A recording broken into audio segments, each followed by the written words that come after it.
Everybody, we're all the way live. It's time we're live, All living the a way dream, all the way live. It's time.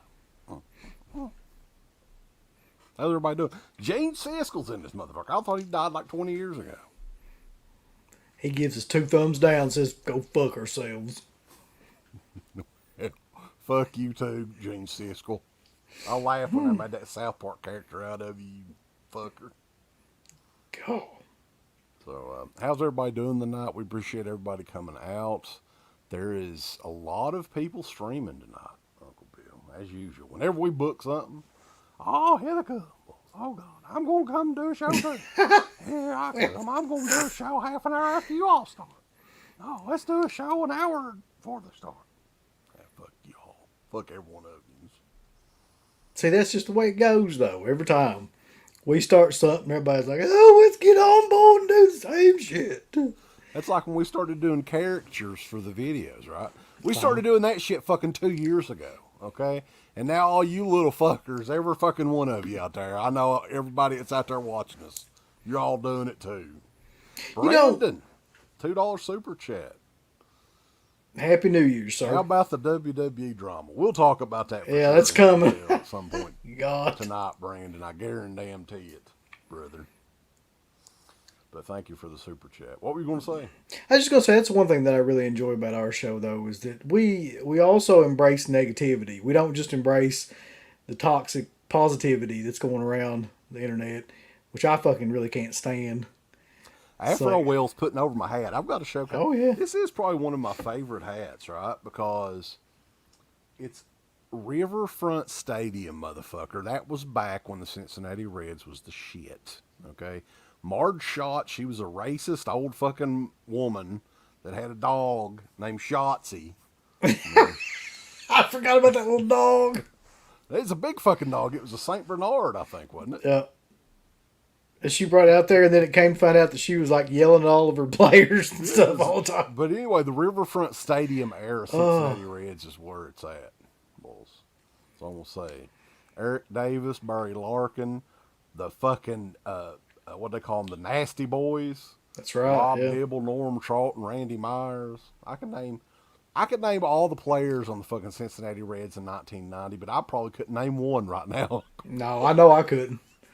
I mean, they had a hell of a team back at that time period. Chris Sabo, Paul O'Neill. It's my favorite era, man, for sure. Jose Rijal. They had a fucking killer bunch of pitchers. Putrid, you can fall back in the side, but I didn't like that intro. Yeah. That's all I'm going to say. I don't know how you could not like that fucking intro. Yeah, that's all I'm going to say, Putrid Gore, motherfucker. Like our intro. Won't you go watch fucking Slaughtered Vomit Dolls or whatever and shut up? Yeah, that's what I'm talking about. So, this is going to be a fun show, though. This is a year in review. We kick-started the Dead Pit show way back in 2005 with a year in review for 2005, Uncle Bill. So, this is kind of a homecoming show God, as well. that's crazy to think about that. Yeah. Yeah, so I think like overall, and we'll talk about it as the show goes along, that it's a pretty, I think it was better than last year as overall. What do you think? You mean in terms of like the movie releases and stuff? or the Yeah, I think physical media. Or, as an overall, just everything. yeah, Physical media, movies. there definitely seemed like that they were like a lot more decent movies, and we'll get into that too when we talk about like kind of like the breakdown of the list. And also, it's got to be Peach, and also like It is. it seemed like the physical media companies kind of ramped it up too. So overall, I think I agree with that. Like it's a little bit better this year too. Yeah, and we've got a couple things to talk about too, like the whole thing with WWE. Like that was a big thing. I guess before we get into the year, we could maybe touch on that. I mean, it's not official, so I was thinking by this point we would know for sure if it was sold or not. But it's not official. They're saying it's not a done deal. But the rumor is Vince McMahon has sold or is in the process of selling WWE to fucking the Saudi Arabians, Uncle Bill. The fucking blood moneyers. So yeah, I woke up this morning and that was like all over the place. Like that it was a done deal and it was just a matter of like a day or something like that. And then about midway through the day, people were like, "No, it's not true." Like everybody's, and then like the last thing I heard was like, "Yeah, it's probably still true. It's just like it hasn't happened yet." And these people kind of jumped the gun on it, and all this. So I don't know what the hell to expect. If anything, some people are even suggesting that he threw it out, like Vince threw it out as a false story to kind of see like what people's reaction would be, to the idea of it and kind of get like feedback that way. If that's the case, then there ain't no way he'd sell it because everybody's just been like, "This is shit. This is It's kind of stupid." surprising. Like I figured, sure, I was almost positive it would be NBC that would buy it. Not only because they paid $2 billion for the fucking tape library to rent the tape library for 2 years. Yeah, That's insane. it Like is. Yeah, how much did George Lucas sell the Star Wars franchise to Disney for? I don't think it wasn't that much more than that, or maybe the no. same amount, maybe like between 2 to 3 billion or something like that. I think it was like 3 or 4 billion. Again, this was what 12 years ago, whenever this happened. But you would think like that's a pretty good. In WWE, as long as you halfway know how to run it, that's going to be a business that'll go on and on and on and on. It's not like here 10 years later, Disney has run the Star Wars franchise into the goddamn ground, right? I mean, I don't know what you would do. I mean, they made a shit ton of money. They probably made their money back, I guess. But the WWE is something that would keep making money as long as you had people that knew what in the hell they were doing. You would think At that, all. but if it turns out to be true, then it's got to be like one of the most kind of bizarre swerves in the history of wrestling that he comes back and sells the company to Saudi Arabia. And a lot of people are suggesting, and I believe this is true too, that the only reason he would do that would be just so it would be a private company again. He could come back in there and like do whatever he wanted and not Right. have to worry about like stockholders and pissing people off. I totally believe that would be the case too. So if people in the chat, the levels on the mics, I don't know. I can't tell. I mean, Uncle Bill sounds fine to me, but I don't know if it's above or below or if it's. I always do that automatic mic adjustment thing. It seems to work pretty good, but I'm not sure. Maybe not tonight. Let us know in the chat. But yeah, we got a lot of people in the chat. Suspirian Knight, Jerry L, Jack Frost, Carter Redemption. Carter says WWE hasn't been worth a fuck since 2007. I don't even know if it was good in 2007, really. Strange Tennessean, O'Curly Jaws, Sean, Magic Hands, Apollo Laurel, L.A. Jewel. He says we both sound sexy, so that's good. You Oh, sound good. Oh, so good. We got some fun oh stuff. my God. Okay. Garrett is very picky, so if he says it sounds good, we're good. Right? Yeah.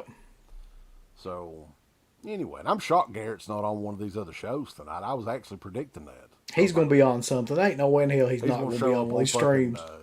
Planet Stasiak's channel. Talk Listen. about some Nightmare on Elm Street shit. We love you, Planet Stasiak. I'm just kidding. Yeah, I really do. He's actually he's going to show up later in one of these lists. the absolute lift, if you will. So, yeah, I want to go ahead and get started. I mean, there's a lot of stuff to talk about. Do you remember the first movie of 2022 that you saw? Like, what was the first one? Oh God, dude. Like, new movie, first run movie. I think I know which one it was for me. I think I do too. It was Scream. 5 Kareem Bulls. I've got it Yeah. on 4K. I got it for $10 on 4K. And You know how I know that, by the way? You know how I know the exact date almost that we went and saw Scream? Because I saw it in the movie theater, and that's when I fucking caught COVID. Like, was from that. Oh, wow. Okay. Yeah. Well, that's a memorable experience. I think we were a little bit like we did a whole stream on this movie, review it and stuff. I don't know if the general consensus was negative all the way around, or if it's kind of mixed or what. I mean, I don't think I hated it, but it was just kind of like, I think it was better than Scream 4 It's actually on my list of worst. of worst. Fucking hated that movie, Damn, man. I just, oh God. Yeah, I'll talk about all the reasons why I hated it later, but it's just like even in the movie theater and like the kids were there and they were all like, "Oh God, this is awesome," and I'm just sitting there like, "Fuck, I don't like this at all." What didn't you like about it? What's not to like? I mean, I've only watched it Well, that one time. I haven't really had the desire to go back and rewatch it yet, but well, there's a couple things I can remember, but yeah. this was before the whole Jenna Ortega explosion and all that stuff. I didn't like her character in this fucking movie at all. I didn't really. I mean, there'll be some spoilers in what I'm getting ready to say, but like, I thought one of the worst moves that they could have done was just to randomly kill off like a legacy character for no reason and with no kind of like it made no sense to the story or anything else like that. That's right. Ghostface gave you COVID. And if it would okay, I would have been okay with that decision if it had some bearing on the story or if it was like something that was related to what was going on. But just halfway in the middle of the movie, they kill 2 characters off really, and they're just for the sake of doing it to probably try to drum up some money or something like that. I just hate shit like that. I think they killed the wrong character. That was a big thing. And also a problem that the Scream movies have had really since the first sequel. The unveil is always disappointing, like who the killer is. Like most of the time it's somebody's boyfriend helping somebody's girlfriend. Right. And they're like, so, I mean, I guess that's just the thing. Like it's always going to be, disappointing. There's not going to be a real surprise that's going to deliver anything. Now, there was some cool stuff in this, though. You had Skeet Ulrich. They de-aged him in Scream 5, a.k.a. 5 Cream. Mm-hmm. Neve Campbell's not in the movie very much. No, she was in about 10 minutes. And she's like, "Give me that money." Is she And going she to be in bailed. the new one at all? Or have I they think said? I'd heard that she is, yeah, because they finally kind of agreed to pay her like whatever insane amount of money she was asking for to be I in the think movie for 5 minutes. she just knows, like, normally she wouldn't ask for much money because it's fucking Neve Campbell. I mean, whatever. But she knows, like, they have to have her, so they're like, how about 10 million? You want $10 million? We'll make 300 million. So shit on you. 10 million. I only will be on set for 4 days. That's it. I just come in at the very end. I'll be like, "Hey everybody, I'm back. I was in that goddamn rock movie about 7 years ago. I was in the craft. You won't put me in this movie?" We just broke over 100 people watching, so everybody give us a thumbs up. We appreciate all you fuckers for fucking tuning in to the originators, boys. There's a lot of shit on the night, so appreciate you guys. I ain't worried about nothing else being on tonight. We're the only thing that Kevin matters. Smith, he says, I'm a pussy. I'm sorry about that, Kevin. I think Bo Beverly gave us a $2 super chat. whoever this guy is, man, I love the fact that he picks the most obscure fucking wrestlers ever. Bo Beverly. Bo Beverly. That's supper for for an evening at the Beverly Brothers. They probably ain't making much money now. So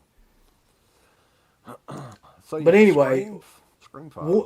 one other thing I hated about Scream 5 too was just that, like, they had how many years since the last Scream movie to come up with some sort of ending that would be, original or shocking or something. Because Scream 1 and 2, both those endings were at least completely kind of out of the norm. And they had all this time, and what did they do? They were just like, oh, it's just two fucking random characters that you don't really give a shit about. That's the Right. killers. Yeah, you could almost like. I remember the. Is this on the cover? I remember when I saw this, and I'm. It's a spoiler alert, by the way, for anybody who knows. When I saw this poster, I was like, okay, that dude right there is one of the killers. I can tell you right now, that guy. Yeah. And sure enough, He was. Yeah. All right, so yeah, that's one that I would say definitely wouldn't put it on the good list. Do you want to do the good, then do the bad? I mean, how do we Yeah, do this? I feel like we're like Jim Cornette. We're better when we're negative, so I feel like we should do the good first and then the follow up with the bad. Okay. Um, what do you want to do on your good? Go ahead. You start with the good. We Do you might want have me some to? of the same ones. All right, I'll just start from like I put them in kind of like order from 5 to 1, so it doesn't matter. I'm just gonna go. I'm gonna start from like kind of my list of the best ones from the top five. So starting at number five, unfortunately, like it was really difficult to do this list because I was going to do a top 10 and I was like, there's not really 10 No. films that I really loved or even liked. I mean, there's been a lot of just okay films this year. Nothing really like horrendous or offensive or anything like that. But like nothing great either. I mean, if you think about it, really. But anyway, so going through all this stuff, and I actually like put the sadness as my number five. That was on one of mine actually, Yeah, and I if didn't you all, think that was this year though for some reason, but I think it was in the U.S. It yeah, was released this year it was, I believe, or on last year. Shutter, Sorry. but yeah, last year, but probably not like theatrically or whenever it was actually released. Released, yeah. Mm-hmm. But Sadness was one of those movies where it was like I hadn't really seen anything released like that in a long. It's like a Category 3 movie, so you don't really see anything like that. Yeah. This is I going to be a big debate too. X versus Pearl. It's like X-Men or something. Like and I have fucking. seen both. I finally watched Pearl. We'll talk about it here in a little bit. So Sadness would be on my list as well. I mean, I actually like. I don't know if that's a movie that I would ever buy or watch again or anything, but it had enough craziness and shit in it to kind of force you to watch it all the way through. You're like, God damn, boys, what the fuck are they going to do next on this shit? well, yeah, it reminded me kind of like a combination of Dead Alive mixed with a Category 3 movie. It's just constant like carnage and gore and just uncomfortable situations and things like that. So I mean, I had to love it just for those reasons. Another one that I wanted to rewatch, and I remember liking it, but it was like probably back in the summer, I think, when this came out, and we watched it over at Blimmel's on a projector. Was Black Phone, which was a what's his name? Stephen King's son. It's his Joe Hill, I think was his name. It's his Yeah, story. I think it's the first movie that was made off of one of his stories. And I mean, there's a million of these movies that are set in. I think this was in the early '80s, maybe, or maybe late '70s. I can't recall.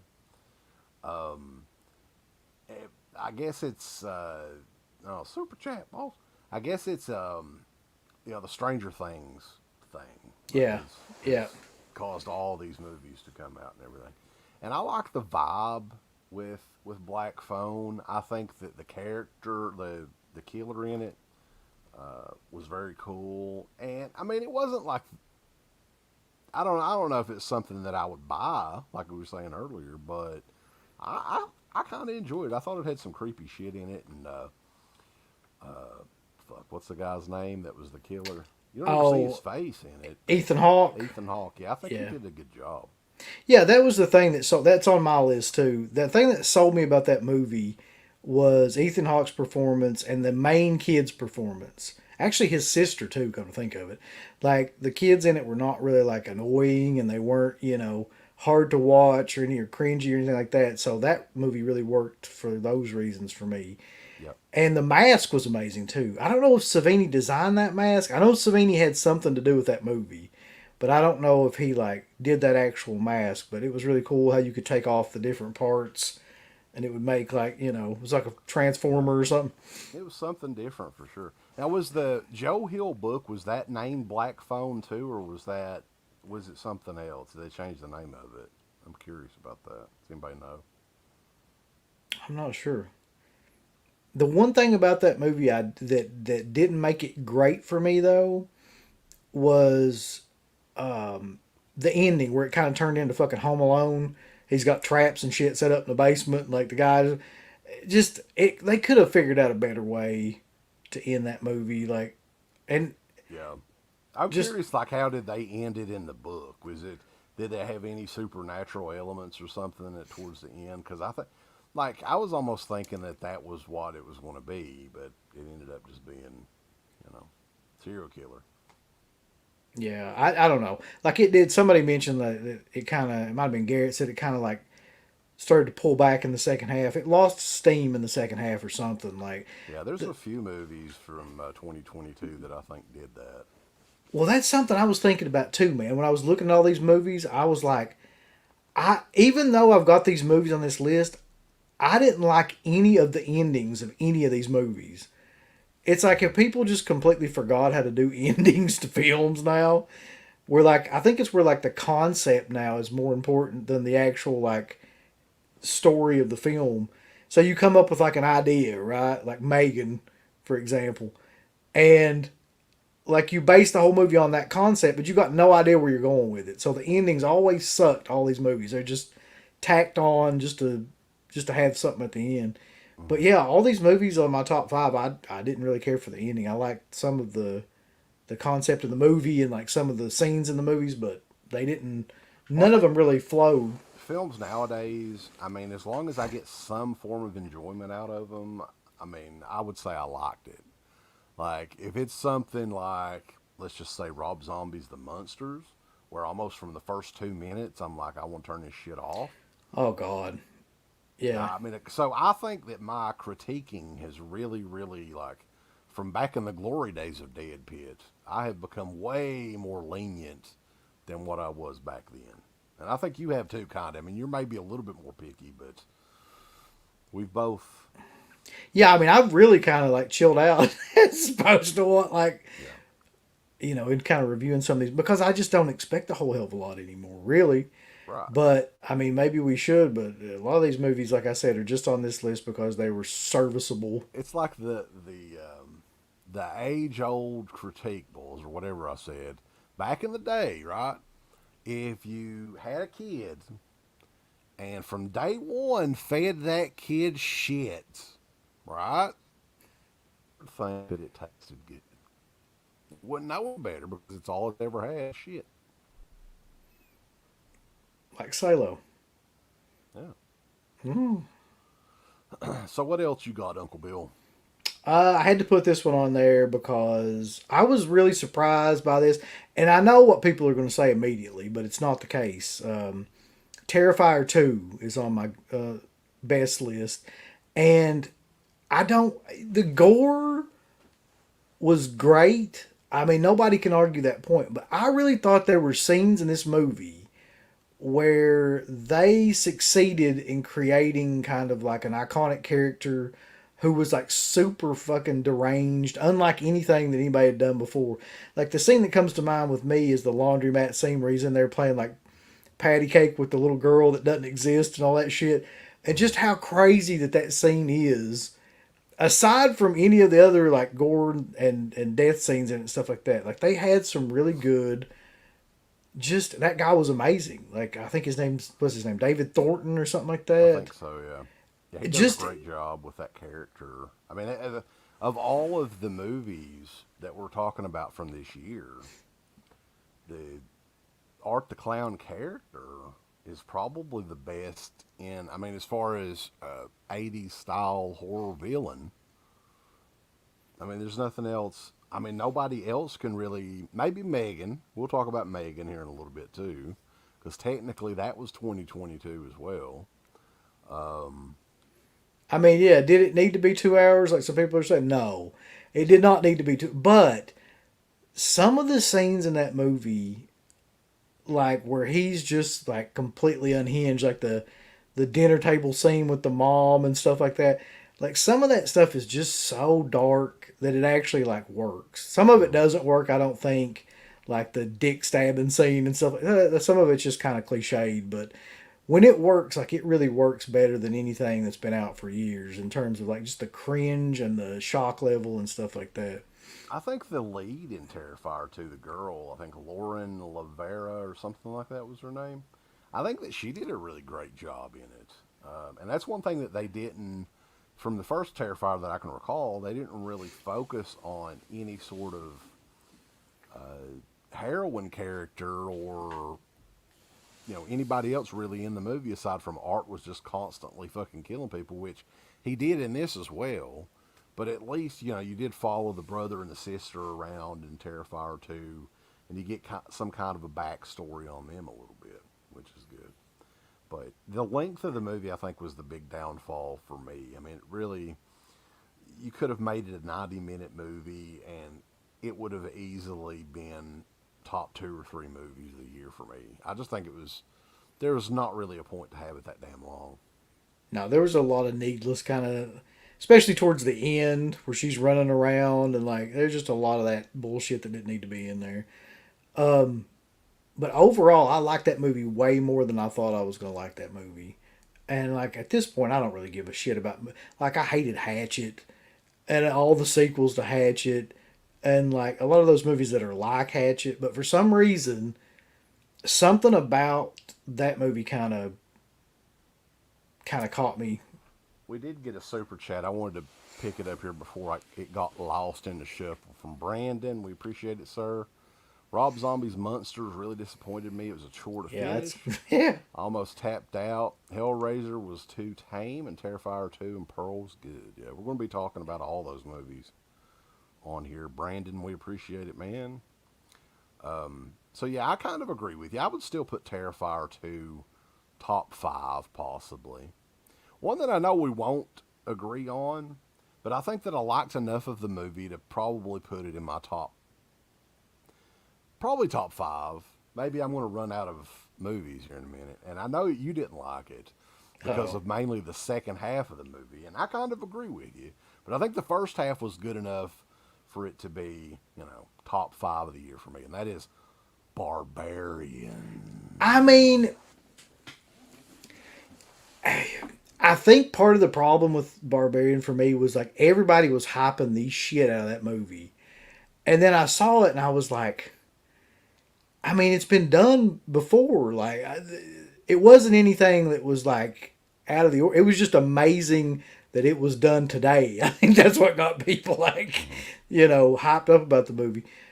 So I wasn't completely blown away by it, but I will say like exactly what you said. Like through the first maybe 45 minutes to an hour of that movie, I was like, wow, this is going to be something like amazing because the acting was insanely good and the tension was great and the way they were setting the movie. And then fucking Justin Long comes into it and just It's like a nosedives it. separate movie, really. Yeah. I mean, it's definitely like and I know that they wanted him to just be Justin Long because that's all he can do. Like he's never played a character that's not like that, right? And I mean, I agree with you there. It definitely went downhill after that. But the opening, what is it, 30, 45 minutes of the movie is great. Yeah. And the mood and the atmosphere and everything. And the dude that played Pennywise was in that opening part. And you were thinking, it tricked you a little bit because you were thinking for sure something was going to happen with him. What was his name? Bill something? I don't remember, man. Like it's been a I minute. can't So, remember. yeah. but you're thinking, oh, something's happening with him, but no, they change it up on you a little bit, and it kind of hits home for us too because it's set in Michigan, which very different from here in Eastern Kentucky, kind of, but it's in like the ghetto part of Michigan, which looks a lot like the ghetto part of Appalachia. It's almost Yeah. like you're in fucking Wheelwright. It does look like that, yeah, for anybody that's been to Wheelwright, represent. But yeah, like so once it got to the main end, where the main end is kind of a mess too, really, if you think about it. Crater. Look at this. I'm pissed Ming or Jimmy Hart wasn't in Barbarian. That's right. That would be scarier than hell to have Ming in Barbarian. Ah, yeah. Think about that. But the prequel to that is Warlord, by the way. It's coming out Yep. Powers of Pain. next year. So I couldn't like rightfully put it on my top list just because I hated one part. And I didn't put it on my bottom list either. So it was like that movie was one of the many that just floated somewhere in the okay, realm for me for this past year. But I can tell you, because we're going to have this conversation at some point anyway. So you're either going to be a Pearl person or you're going to be an X person, and that's the kind of like Beatles versus Elvis argument that everybody's in the horror community right now. So, which one are you? I am happy to say, baby, let me tell you something, Daddy. Pearl's gonna walk that aisle, strut her stuff, if you will, because Pearl is the superior movie. It just is, and honestly, Mia Goth's performance in that fucking movie is insane. She deserves, and I know it never happens for genre movies, but she deserves to win some sort of acting award for that performance because it is fucking great. And that movie is great as well. I liked X as well. I think they're both good, but it was a safe movie to make, a safe horror movie to make. Pearl was something totally original. I don't know if anybody has ever tried to make that Technicolor 1930s style looking, movie before, modernized at least. I don't know either, but or made like a movie that was similar to that, even where it was like Wizard of Oz meets Psycho or something. But I can tell you this, You didn't like like when she fucked the Scarecrow, Rambo? I like that. I was going along with the movie, right? And I was just like, okay, like I was kind of disappointed, honestly, about halfway through it. And then it hits the part where she does like the audition. And when it hit that part, and she just kind of like broke down, and you got to see like all the different like layers of the character and stuff, and like how disappointed she was and how rageful she was. And then that fucking monologue towards the end of the movie that goes on for like 10 minutes that leads up to finally at the end where she's holding that smile. I was like, yeah, man. Like I was hooked at that point. Like Pearl to me is a better movie than X by a pretty considerable margin to me. Well, Just for her performance in that movie. yeah, what's interesting too is X was the movie that was greenlit, right? So, and there was some sort of crazy restrictions for them when they shot X around the COVID pandemic. I don't know what kind of restrictions they were, but they had enough time to put together a prequel and make, honestly, I think they made a superior movie. And I don't know if he had just pitched it to the studios while they were there and they gave him more money. I don't know how that worked. But man, like I think that's extremely impressive. And that whole movie is on her shoulders. Without her, that movie I don't think they could have done it. 100%. Yeah. Like if she wasn't like on top of her game through that, then that whole movie would have sank. But she carried that performance and just made that movie a lot better than it had any right to be, really. Because it's a simple story and kind of like, not a whole lot happens in the court. It's like a character study kind of movie that they don't make anymore, really. But because she was that good in it. Like it really, Well, in both movies too, we need to say both of them came out this year, in last year, 2022, and Maxine, I think, is scheduled for this year, which is the sequel to X. yeah. So we're going to talk about X really quick too. I mean, I really love the way that movie was shot. It's got some interesting different stuff in it too, but it's more along the lines of just a grindhouse slasher style movie. I mean, I liked it. I thought it was funny, and it was something that I'd probably watch again. Something that I would buy probably.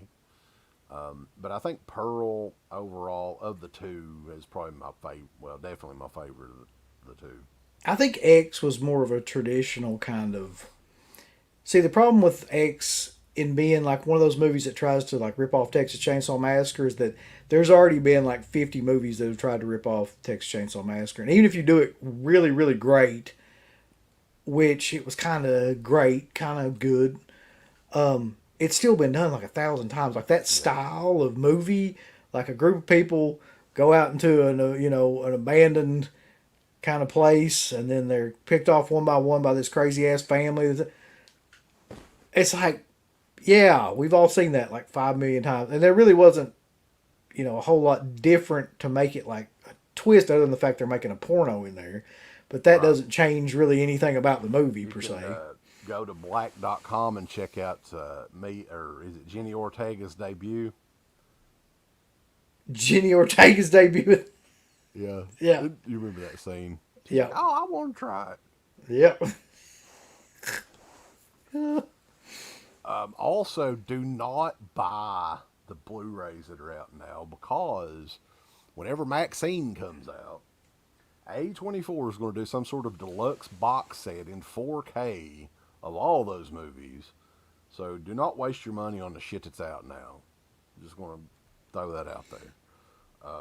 Because these movies, both of them, are movies you want to watch in 4K. So what do you got? What other things you got? Um, the only other one that I think that I've got on my list that we haven't talked about on the good, because there is a lot of bad, There's a lot of bad. There's a lot of just mediocre too. would be, and this movie technically came out 2022, but open nationwide last week. We got to talk about M3GAN, man, because I was like, ain't no way he's gonna say this is killer. I thought it was killer. I enjoyed it, man. Let me tell you I did something. too. I did too. I can't even lie. I was sitting there like, Now this is it's not scary at no. all. It's exactly what it should have been, and that was goofy as fuck. The only thing that I wish that they would have done more of, when she started singing and shit, I don't know why, but I marked the fuck out. I was like, this is so great.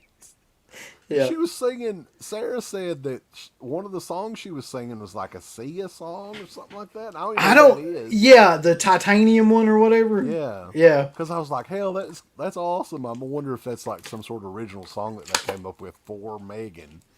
But no, it's some sort of pop song. I I took the kids because it's PG-13, right? We took all the kids except for Fox, and me and Savannah and all the kids went, and pretty much everybody loved it. So it was like even I was sitting there to some degree or another, and I was just like, man, like what they really succeeded in doing, like amazingly well with this movie, even though it was like PG-13, was they took Deadly Friend and combined it with Chucky and made like this weird up to date hybrid of those two movies that actually worked. Like the comedy in it kind of works. It's goofy and stupid, but like it works. The design of the doll works, man. Like that's something about that, and the way that it sits and things like that. It all works. And I Rambo can't. is not a fan. He says that it's a photocopy remake of the Child's Play remake, beat for beat.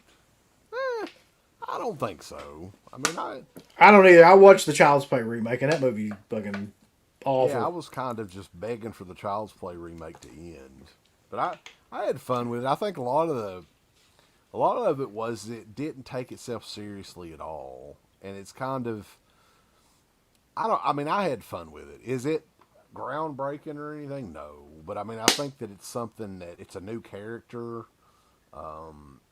Obviously, just judging by the end of the movie, they're going to try to figure out a way to make a sequel to it. And considering how much money it made, there's definitely going to be some form of a sequel to it.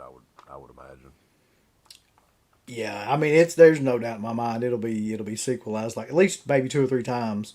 Yeah, I mean, if not like just direct to, HBO Max or one of those channels like that, possibly. But one thing that aggravated the fuck out of me though is the girl that played her aunt in it.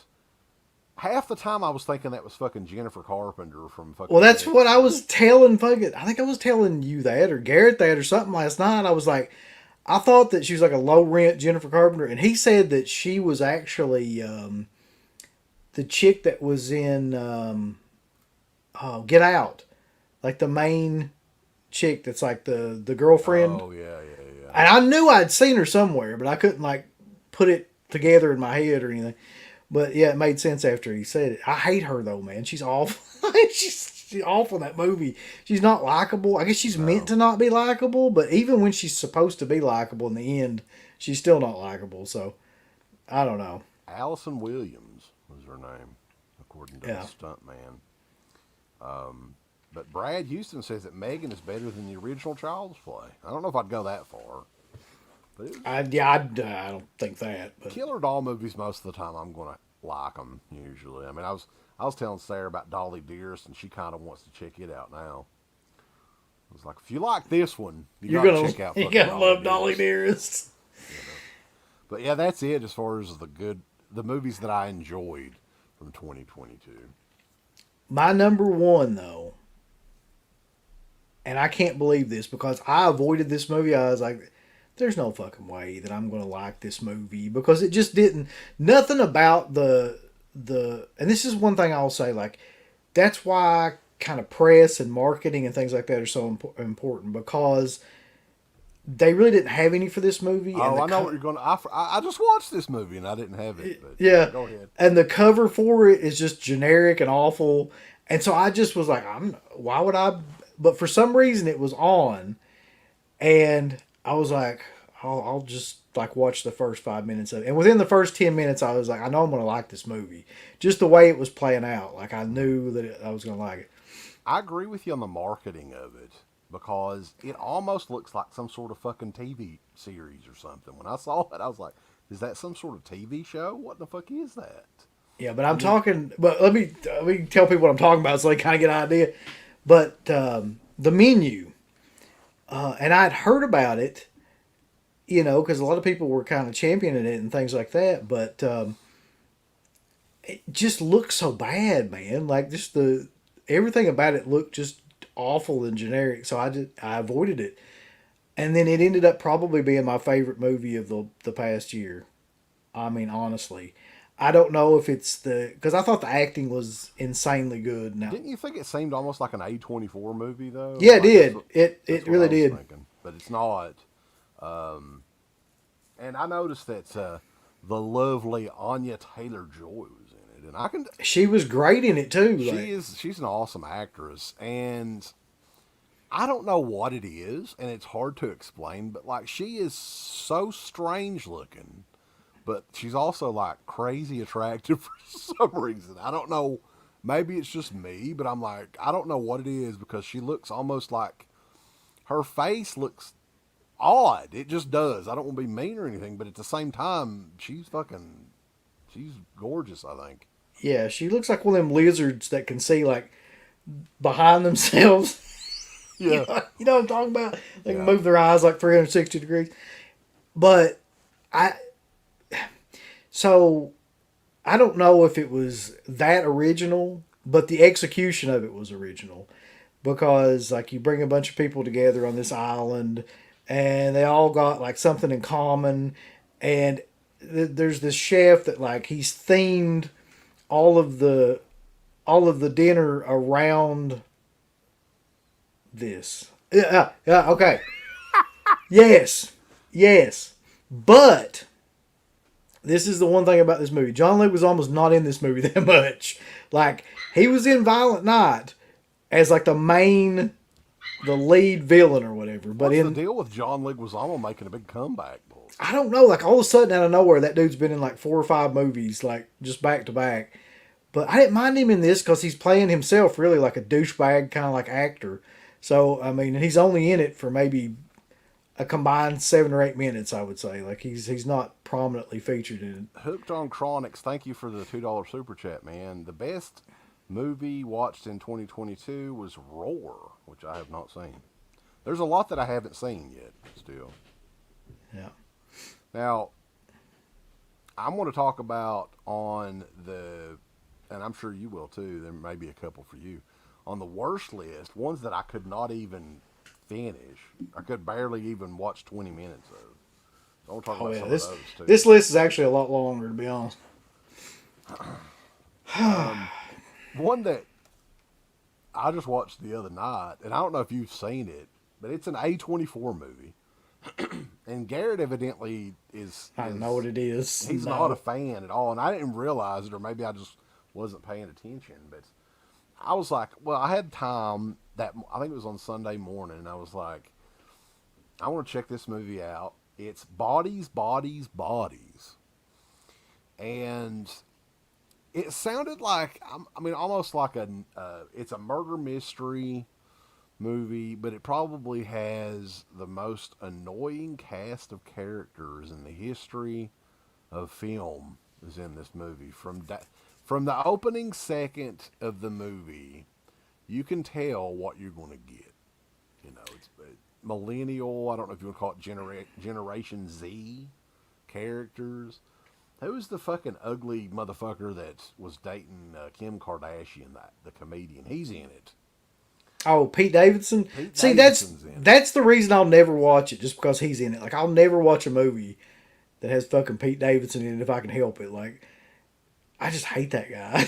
Like, Man, like this movie too. It's especially the end of it when the big unveil. You're like, God damn, so fucking stupid.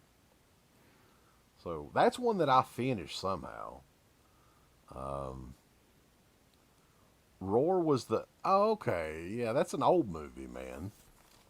So that Roar was the movie that we did the that yeah, that was probably my favorite watch along, just because we didn't know anything really about it going into it, and like it was insanely dangerous what was going on in that movie. Yeah. the sequel, Boobies, Boobies, Boobies. Yeah. So I mean, the plot is they play like they're in this Pete Davidson's parents' house in this big mansion, and they play this game, Bodies, Bodies, Bodies, which is I don't know if it's kind of like hide and seek or what. And eventually, of course, people start dying for real. And yeehaw, here we go. Sounds like you loved it though. Yeah, it's not very good. It's probably not the worst movie I've seen of the year, though. There's a lot of really bad shit that we're going to be talking about tonight. But that's one that, and there's some people that buy A24 stuff just outright because it's A24. Don't fucking do that. That's stupid. Right? A24 is a fucking studio. It's not the same directors or filmmakers or actors or anything. It's just a guy. It's like, oh, I'm going to go buy all the fucking Lionsgate movies. Well, if you did that, like 95% of your time would be wasted. Yeah. You end up fucking, I don't know, Santa's sleigh, which I have somewhere. So I was looking at this list that I made for the worst, and there are 6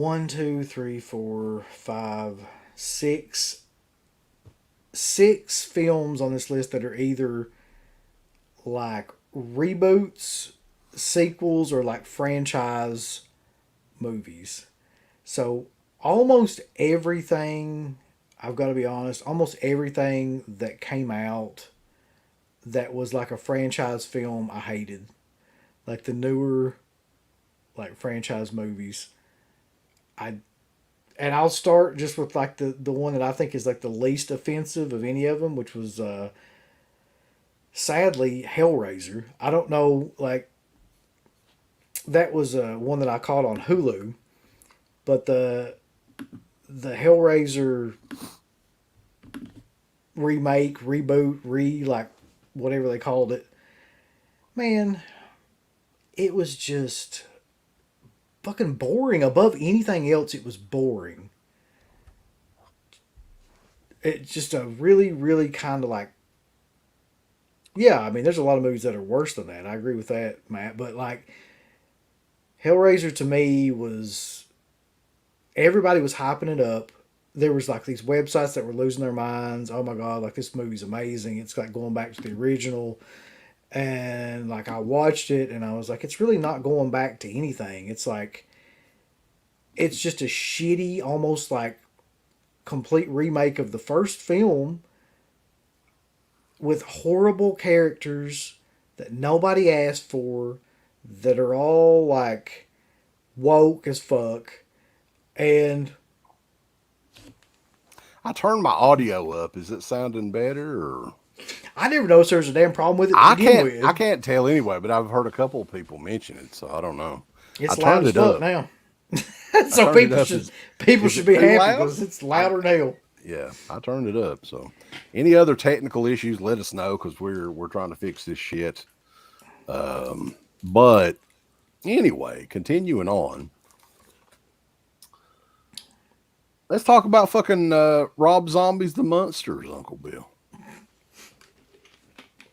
I'm gonna spit this damn water out.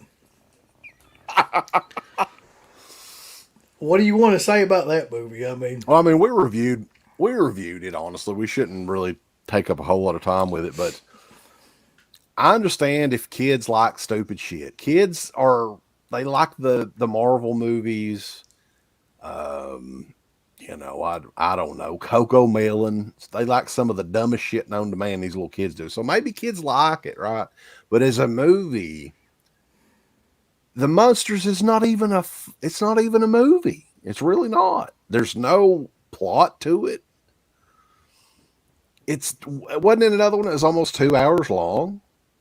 It's insanely long. It looks good. That's the one thing that I'll give it. I mean, visually it does look good, but it's awful. Like Rob's on. There is no chance in hell of Rob Zombie making another movie worth a damn. It's just not going to happen. I've never made it through all the way through that movie. I'm not even gonna lie. Like I watched about an hour of it, and then I just got so like bored and just disgusted. I went and cut up some fucking carrots or something. I don't know. I did something that was more important than watching that movie because, good lord, man, like what can you say about that movie? I'm pretty much everybody, with the exception of like a couple of people that are either just contrarian and just want to like be those type of people that like stuff that is awful just for the sake of the difference of it, or just the biggest like Rob Zombie marks ever, have said that that movie is pure fucking trash because it is. Trash. It is trash. But There there's ain't. people that defend it. Like there's people that defend everything nowadays. Yeah. I mean, that's one example. Like to me, like, and people they can have any opinion they want, obviously. But if you want to be taken seriously online, like the second I hear anybody try to defend the monsters, I click it off. I say no, fuck you, and I say unsubscribe because I do not trust your opinion at all. If you watch the monsters, Yeah. If you were like God, this is if the you watch the best. monsters, yeah, and put it over, you know what I did? If I watched your channel, I clicked that fucker off and I said, fuck you. Man, Maybe I didn't go that far, but I should because there was. I don't even know where to begin with all the things that were wrong with it. I mean, what was right with it? More importantly than that, he can't write comedy. Like even in the movies that he did that I liked, like Devil's Rejects or stuff like that. Like some of the comedy and bits in it kind of fall flat. Like the chicken fucking scene. I always thought that was just such an odd, stupid scene to have in that movie anyway, with Michael Berryman and Kim Foray.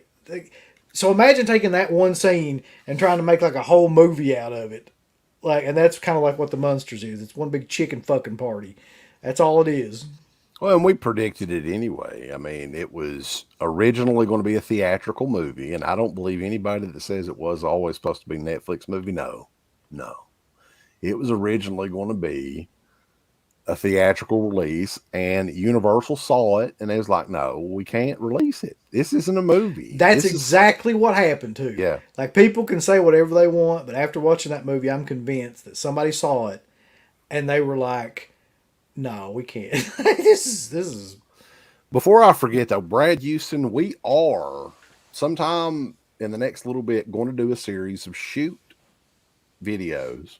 They may be 10, 15 minutes long a piece on a variety of topics. Okay, so if you want to hear us shoot on the End of the Pit documentary, what we thought about it, stuff that happened behind the scenes. If you want to hear us shoot on fucking Cool Duder, god damn it, we're gonna fucking do it. Just, okay. And he can't pass the link to his daddy this time. Or maybe he can if somebody sends it to him. But fuck him. God damn.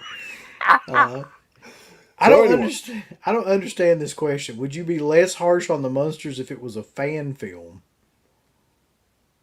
You mean if it was made by people that were supposed to not know how to make films? Like, I guess. But they gave this motherfucker a couple $1 million and had him try to make a film. He couldn't make anything.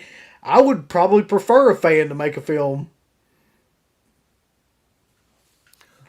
Yeah. I mean, I would prefer anything over what we got. I mean, I'm not a huge Munsters fan, but anybody that's a fan of the Munsters, regardless of what the fucking idiotic cast of the Munsters thinks, that's another thing. Jeff Daniel Phillips or whatever, you sucked ass. You were terrible in that movie. Fucking god awful.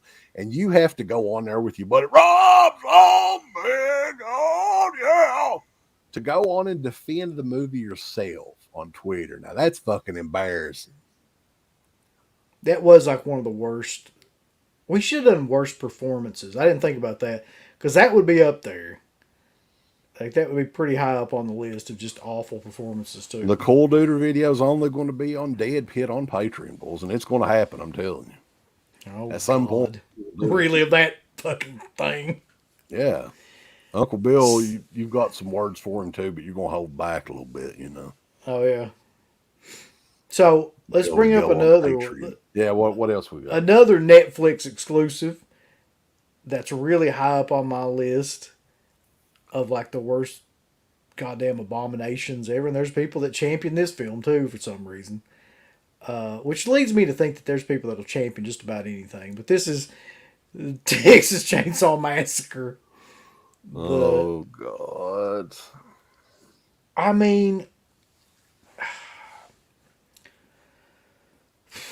it's just depressing to think about, man, because like of all the major franchises, Texas Chainsaw Massacre is the one that's been shit on the most. It has the most awful movies by a mile of any of those franchises. And this one, you were kind of like hopeful, like maybe they'll get it right, they'll do something, different. But no, it's same type of shit. Like they get a bunch of, but in this one, it's like, well, here's what we're gonna do. We're gonna get a bunch of woke people together, and we're gonna murder them all, with their phones and stuff in their hands, and that's gonna be killer. That's what is gonna turn this movie around. I mean, I think that they should end Texas Chainsaw Massacre as a franchise. That should be the end for it. I don't want to see another one. I don't know what the plans are moving forward. Man, like I hated everybody in that movie. I hated the guy that played Leatherface. The fucking bullshit with the guy. Oh God, that guy's hanging up a fucking Confederate flag. Well, they would have a hard time driving up and down the streets of Eastern Kentucky, Uncle Bill. If you get I mean, I'm sorry. Like I know that all these fucking youngsters and shit. Quit being offended by every goddamn thing that you see. Yeah, Confederate flags and sunflower, Romanian sunflowers. Oh Jesus! Oh God! I hated every fucking person in that movie. By the way, too. If I didn't, I did say that. Yeah. Like the whole cast was awful. There was nothing in it No, really. I mean, there was nothing exciting or like anything about it. I just hated that movie so much. You know why I, he said that, Ash? Because he's a fucking piece of shit. who the fuck is Films at Home? You look him up, you'll know who he is. Okay. He's the one that put over that Saw box set because they sent it to him for free. Oh, did they send him the Texas Chainsaw Massacre or something to his Netflix for Probably. free? He's like one of those guys that when they do like the screenshot, it's like the worst 4K of 2022. He's like, Oh God. oh, it's bad. It made me cry. Oh. The woke Texas Chainsaw Massacre film. That is the truth. Woke as a joke, bulls. I'll tell you another one though, because we did talk about that too. I think we did a whole stream about that. I didn't catch this comment either. It does. Yeah. It Crater. really does. It really does. Ah. Crater is the real Duke of Hazard. He is, man. Yeah. So what else though? Everybody knows Texas Chainsaw Massacre ain't worth a shit. This is one that I couldn't make it through, man. And I know some people put this over too. And I was kind of like, because this series had been in the fucking shitter for so long, I was kind of down for seeing where they would go with it. And that's the Hulu Hellraiser reboot. It's not really a remake. It's kind of like a new thing. And man, it's a boring movie for the half an hour that I watched of it. I'm glad that you made it through a half hour though. I'm really proud of that. It was tough. It's a piece of shit. It's awful. Like I would never ever, and honestly, all of the Hellraiser movies for really the past 10 years or longer have been terrible. Who was that one guy that looked like he was just shocked every time he was on screen? It played Pinhead. How'd it go again? He's like, I'm going to tear your soul apart. Oh, I think it was Hellraiser Revelations. I think they should have got William Forsythe to be Pinhead and him just get in there and fucking. Probably they should have done I'm something gonna different. skull fuck your fucking I soul. I don't give a fuck if they got a transsexual to play Pinhead. I don't care about that. That doesn't matter. I mean, to me, like that's kind of freaky. I wouldn't be even against that. I just think the movie sucked. I think it was really bad. Really Yeah, boring. nobody in any like circle that I have anything to do with gives a fuck about like if you put a transsexual in a movie or what they do give a fuck about is like is the movie any good? And no, it's not. It's a Like piece of garbage. I would just give anything for any other movie to exist about Pinhead other than that. Because somebody mentioned this earlier too, that the mistake they made was trying to make the Cenobites like the main characters in the movie. And in the original movie, in the first two movies, it really wasn't about them. They came in like really, really late in the Honestly, film. like I don't know if I could physically do it or mentally do it. I need to go back and rewatch some of those Hellraiser sequels because I don't remember them. Like the first three, I can kind of differentiate and remember, but after that, man, they're all kind of blurry. And our buddy Williams said that this new Hellraiser, in his opinion, was the third best. Which, I mean, that's fine. I don't really remember that many after part three that were good at all. I think you always go on about Inferno being pretty good. I love Inferno. I'm not gonna lie. Or wait, not Inferno. I can't even remember which one's Inferno and which one is like one of the other ones. But the one that I like is Bloodline, the fourth one. Oh, okay. I thought it was Inferno. Well, Anyway, okay. There's another one too, and it's either Inferno or Deader or one of those. Whichever one has Craig Schiffer in it, and it's basically like a detective story. I like that one. I like it. I don't love it, but I really thought that the one with Angelique was really good. so yeah, Hellraiser's a piece of shit. What else you got? What else you hate? Jeepers Creepers Reborn was probably one of the worst damn things that anybody's ever made. I mean, if you Yeah. want to really We've get we've into given it, that movie way too much coverage. well, I mean, we just watched that not too long ago, so it was fresh in my mind too. But the best thing to come out of that movie, 100%, was that theme song, which gets stuck in your head to the point where it will drive you insane, man. Really? I like Oh that God, song. please don't, Let me see if don't I can do it. find it on here. Luckily for you, I can't control the computer that well on here, but Oh well, that's good. yeah, I mean, that was just one of those. It seemed like one of those movies that you kind of like they made it because they were going to lose the rights to the franchise or something, and they had to. Oh, look at you, lucky baby. I, oh no, Jeepers, baby. shit. Yeah, those No. hungry eyes you give me. Here is, baby. Keep those peepers off of me. You're creeping while I'm dreaming. It's going to be stuck in your head now. But I'm All right. So I mean, it's about a horror convention, but it has nothing to do with a horror convention. No horror convention ever fucking looks like that. It was more like a carnival than a horror convention, and the special effects in it looked ridiculous. The creeper looked like Kareem Abdul-Jabbar. Like, I don't know what else you want me to say. It was just awful. The I did find out from Nathan from Horrorhound what the deal was with that though, because originally they had agreed to allow them to shoot at a Horrorhound weekend, and COVID happened and everything, and there was no Horrorhound weekend, so they kind of put together their fake convention, which wasn't even a convention; it was a damn carnival. And they shot it in England. Like the whole movie was shot overseas. I think it was England or Australia or something like that. So there wasn't that many conventions possible that they could shoot at, I guess. So they kind of made their own little carnival thing and called it Horrorhound Weekend. I'd be ashamed to be associated with that fucking movie in any way. Yeah, it was not good. He said he'd never watched it, so I guess that's a good thing. Crater says, my dad said it was the best film he watched this year.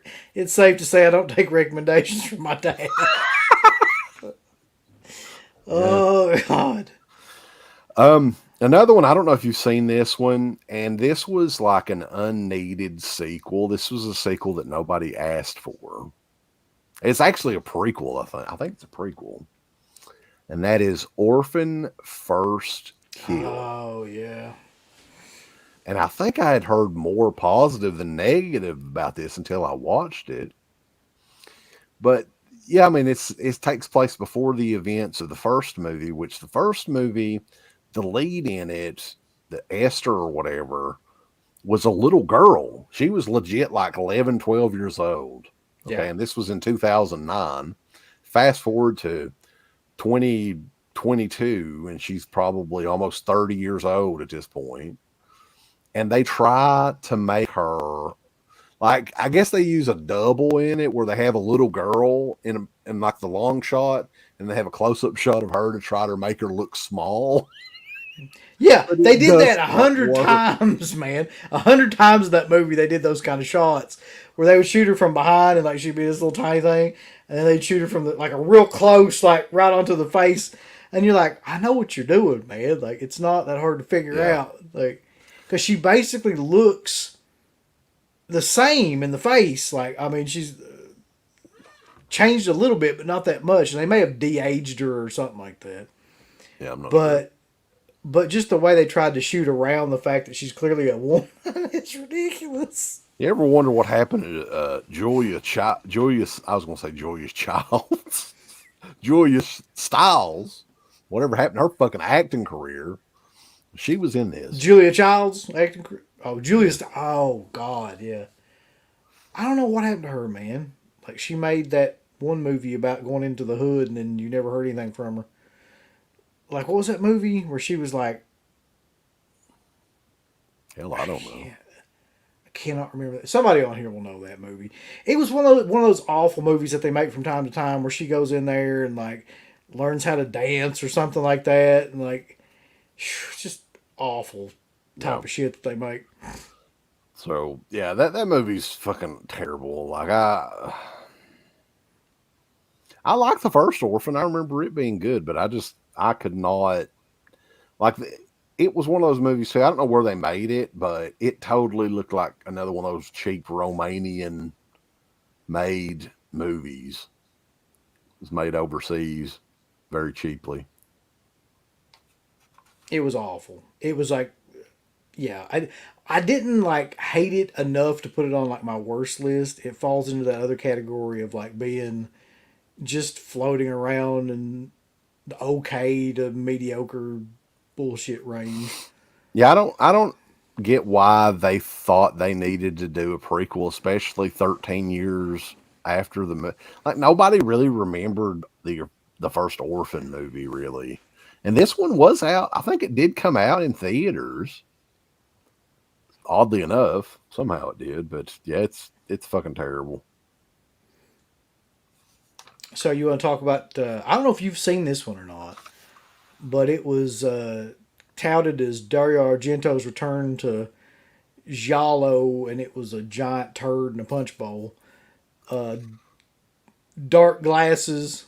Yeah, there's no need for me to watch it. No, there's no need for anybody to watch it. No. After you get past about the first 45 minutes of this movie, you're just kind of like, this is really horrible, and kind of like where he, you know, has gotten to at this point in his career. Black glasses, dark glasses, blue glasses, it doesn't matter.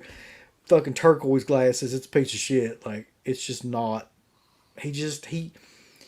And I tell you, the biggest problem with him making films now is they're all that digital, like George Romero in 2009 making, Survival of the Dead looking, they all look like that.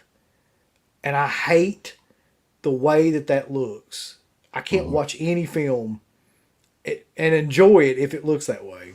Yeah. And the visual effects that they use for like gunshots and stuff, it's just like, come on. Jesus. I've noticed a lot of those, black glasses out or dark glasses or whatever. Did that get a theatrical here in the U.S. at all, or was it pretty much just direct to like Shudder or something? It did go direct to Shudder, I think, because that's kind of where I first saw it. Yeah.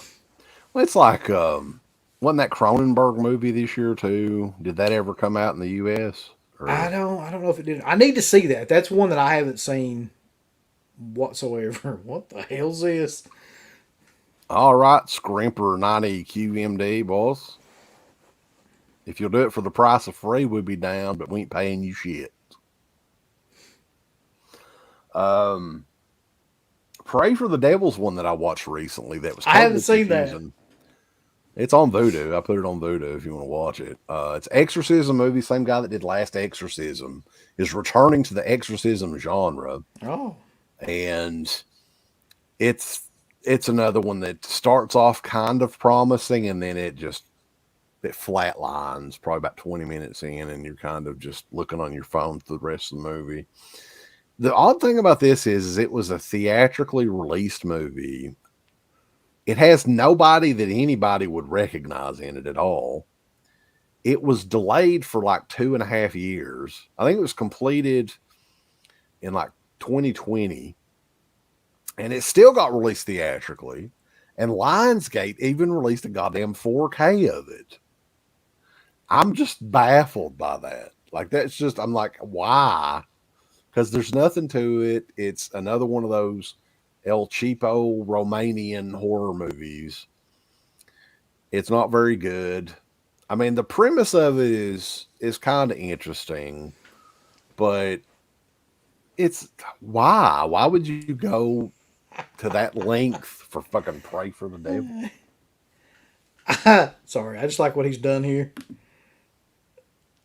Dark Glasses is the best movie since Card Counter. The Card Counter. Oh, fuck you. I don't care if I remember titles of these old shitty ass movies. God. Yeah, Pray You for the go, Devil is totally forgettable though. Like I don't understand how it got a 4K because it seems like a lot of these major studios are pretty picky about what movies get the 4K treatment and what doesn't. Like Black Phone was a pretty huge hit. It doesn't have a 4K. I know it's a different studio, but still, that's very odd. I'm probably never going to watch Pray for the Devil or Pray of the Devil or I any. bet you will. I bet you'll be bored enough one night and you'll be like, oh, I, boy. I don't think I will. You like going back and rewatching like random awful No. shit. So I do, but not that bad. Okay. I've only got two more on here, and like I'm not really even going to talk about one of them because I watched it so long ago that I don't remember anything about it other than I hated it, which was Firestarter. Like I know I tried to watch it and probably got through about an hour of it and was like, ah, fuck, I'm not doing this. Like this is a waste of life because it was, it got a pretty good build up, but it just was awful. Just I the never did whole watch plot that of the one. movie was awful.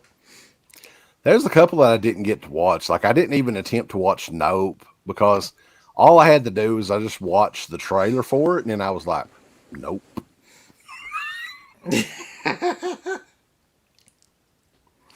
We ain't doing that. Smile was another one that I couldn't get through. I mean, that's one that we need to mention that's about 20 minutes in. I was like, I'm just not getting anything out of this, so I turned it off. I mean, maybe I gave up too early, but I I started couldn't do watching. I started watching Smile, and I was like, "So these motherfuckers are just going to remake It Follows, like, and not even like mention, that that's what they're doing at all, because that's exactly what Smile was, and that took me out of the movie too. I was like, they genuinely ripped off It Follows almost verbatim, just not the sex part, I guess, and repackaged it and didn't give them any credit and was just like, here's this new movie. And it's not new. Like, it's not new at all. And no. the ending of it's goddamn ridiculous. It doesn't make a lick of sense. How about Nope? Did you watch Nope? I've never watched Nope. I tried to watch You it. should have just said Nope. Yeah, nope. It Like, just doesn't look. I mean, maybe it is good. I don't know. I haven't even attempted, but it just doesn't seem like something that I would like. So, and I don't even really think it's that much of a horror movie anyway. Is it? It's like sci-fi mainly. no, I just couldn't get through it. I don't know. There's something about that movie. I've tried to watch it a couple times, and it starts with the horse farm shit and like them getting the guy to like put the cameras up and he's the comedic relief and I'm just like this movie I just don't feel any connection to it whatsoever, Yeah. so I never can make it through it. But the number one by far worst fucking movie for me in 2022, not even anything remotely close. Not even close. Without a doubt, Ooh, what is it? it's got to be Halloween Ends. It's got to be. Never like it. It's been probably since we watched the Rob Zombie Halloween movie in the theater, where I've been watching a movie and just been so utterly fucking disgusted and flabbergasted by how stupid and just the level of just incompetence in that movie where I was just I was speechless, man. I really was. Like I was like, they're really gonna take this kid in this movie who's this dorky ass, like, Richie Cunningham, or what's the guy's name? Not Richie Cunningham. What's his name from Christine? Corey Cunningham. Well, they're going to take that character, and he's going to be the main character in this movie. They're going to show, Teenage Mutant Michael Myers for like 5 minutes, and they expect people to just be like, oh, well, they really took this in a different direction.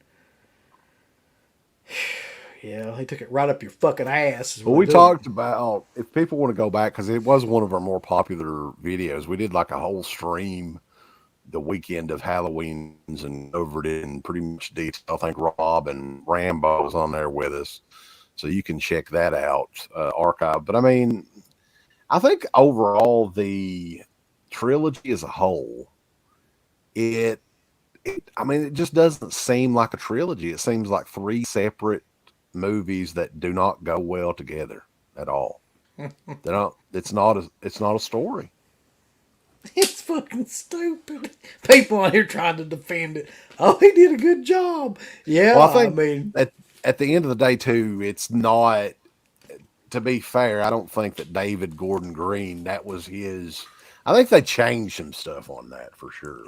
Now, who knows if it would have been any better or worse, but I didn't even remember saying this.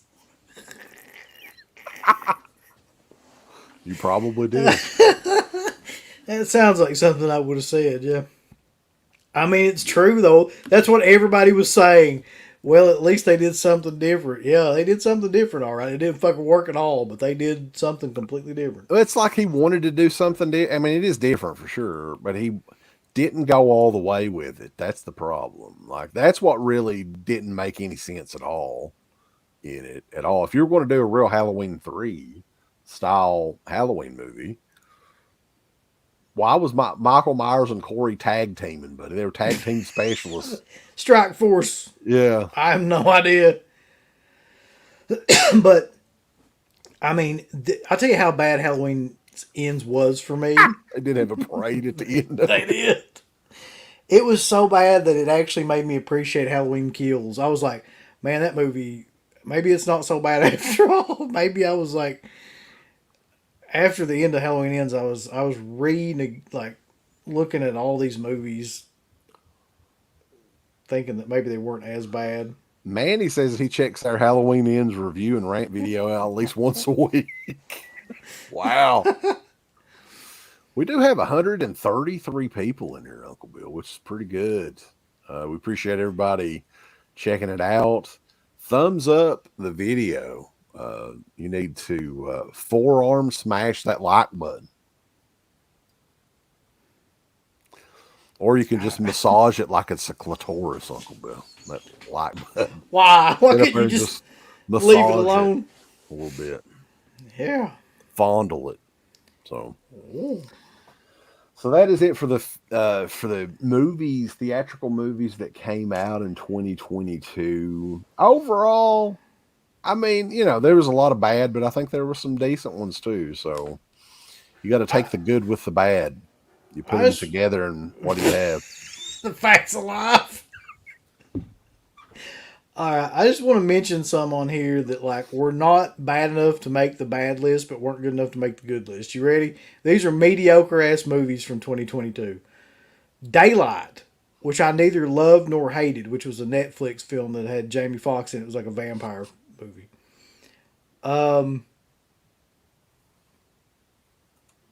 Prey, which somebody else referenced in here, which was the new Predator movie. I was like, No. I didn't like it. I didn't like want to like shoot myself after I watched it either. So I mean, it wasn't anything like that horrible either. And actually, the rest of these we've already talked about. I just think that Alien versus Predator franchise, like both of those movies destroyed both of those franchises forever for me. I never want to see another Alien movie or Predator movie. I swear to God, dude, Crater's killing it tonight. They did. That's killer. Yeah, they passed him off like Spike Dudley put him in a damn grinder, boss. Oh, shit. I can't get that visual out of my head now. Oh, God. All right. Day shift, not daylight, he said. Was it Day Shift? I've never heard of it. I don't know. Day Shift, Daylight. Daylight might have been the one with Sylvester Stallone. And Danielle Harris was in that.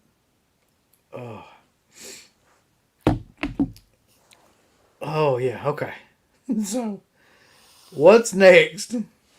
So we're going to talk about some physical media stuff, and we can give some awards out, the Pitty Awards, which we're bringing back for a couple of awards this year.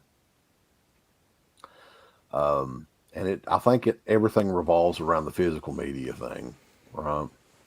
And I wasn't going to post this, but I was like, fuck it. I want to get it ready for you and talk. But like the big thing as of late, and I think it should revolve around the biggest Pitty Award, which is Asshole of the Year. We're going to give it out later on the show. That's gonna be so great. But the whole Severin thing, man, and I think it left everybody, at least the hardcores, with a very bad taste in their mouth at the end of the year. They took probably one of the biggest releases they ever had. I think they threw out promises that they didn't deliver on. Those nerdy cocksuckers then kind of made fun of us for calling them out on it on the podcast, and tried to explain the fact that it was $66 because, hey, we did blah, blah, blah. It's a nice release, whatever. So what do you think about the whole Severin Films thing? Are you gonna support this company again in the future? Because I don't, other than that release, I don't have anything physical media related I want to speak of regarding Severin. And not really, just because I mean I never really like a lot of the stuff that Severin put out was kind of like shit that you buy just as like a gag kind of thing, as a goof to watch, for fun with maybe like people around or something like that. But like they never really released anything serious, did they? Like where people were like, "Oh, this is a seriously like good film." Like, So, and another thing that sucks too, and they were kind of poking fun at this, and this kind of made me mad because I don't have any brothers or sisters or anything, but I consider Uncle Bill like a brother. And the whole Dick Demon thing, right? You paid big money for that leaning Dick Demon of Doom that you have there. yeah, Okay. And this was what, 2 or 3 weeks ago yeah, that you had sent the email out and they were going to get it replaced and everything. And then when we called them out, they pretty much have ignored you, right? yeah. Well, I mean, the last email I got, they said that they went through some other company. I can't remember what the company's name was, and that was the one that was going to like replace it, and that they would replace it when they could. So I'm not sure if they. I haven't like talked to them since then or anything. I haven't tried to like reply to them. So I know that you hadn't heard any news on it or anything until today. Somebody sent me this, and I was like, "What? What in the fuck, man?" Oh God! Because this is on their Instagram feed, Uncle Bill, and I want to get what you think of this. Do you think this Okay. is kind of another slight on me and you? See what you think.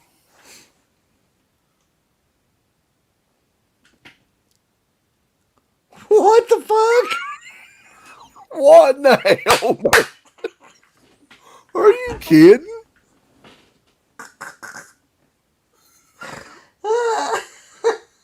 Fucking Severin Films making fun of you playing with your Dick Demon, Uncle Bill. They ain't no way that's real, man. I wish it was though. That'd be some killer. Oh God! What the fuck? What's it got? He's got his King- dick, but they censored it. King Diamond? Is that the shirt? Yeah. Yeah. Oh my God. Oh, I know you get a kick out of that. Jesus Christ. Oh, shit. I wish to God, though, that they would. I wish they do replace that because, honest to God, at this point, you could use it as a fucking ruler. It's almost so flat now.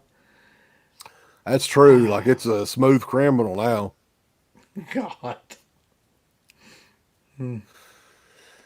So, physical media stuff. What's some of your favorite releases this year that you can recall, stuff that came out this year. What studio?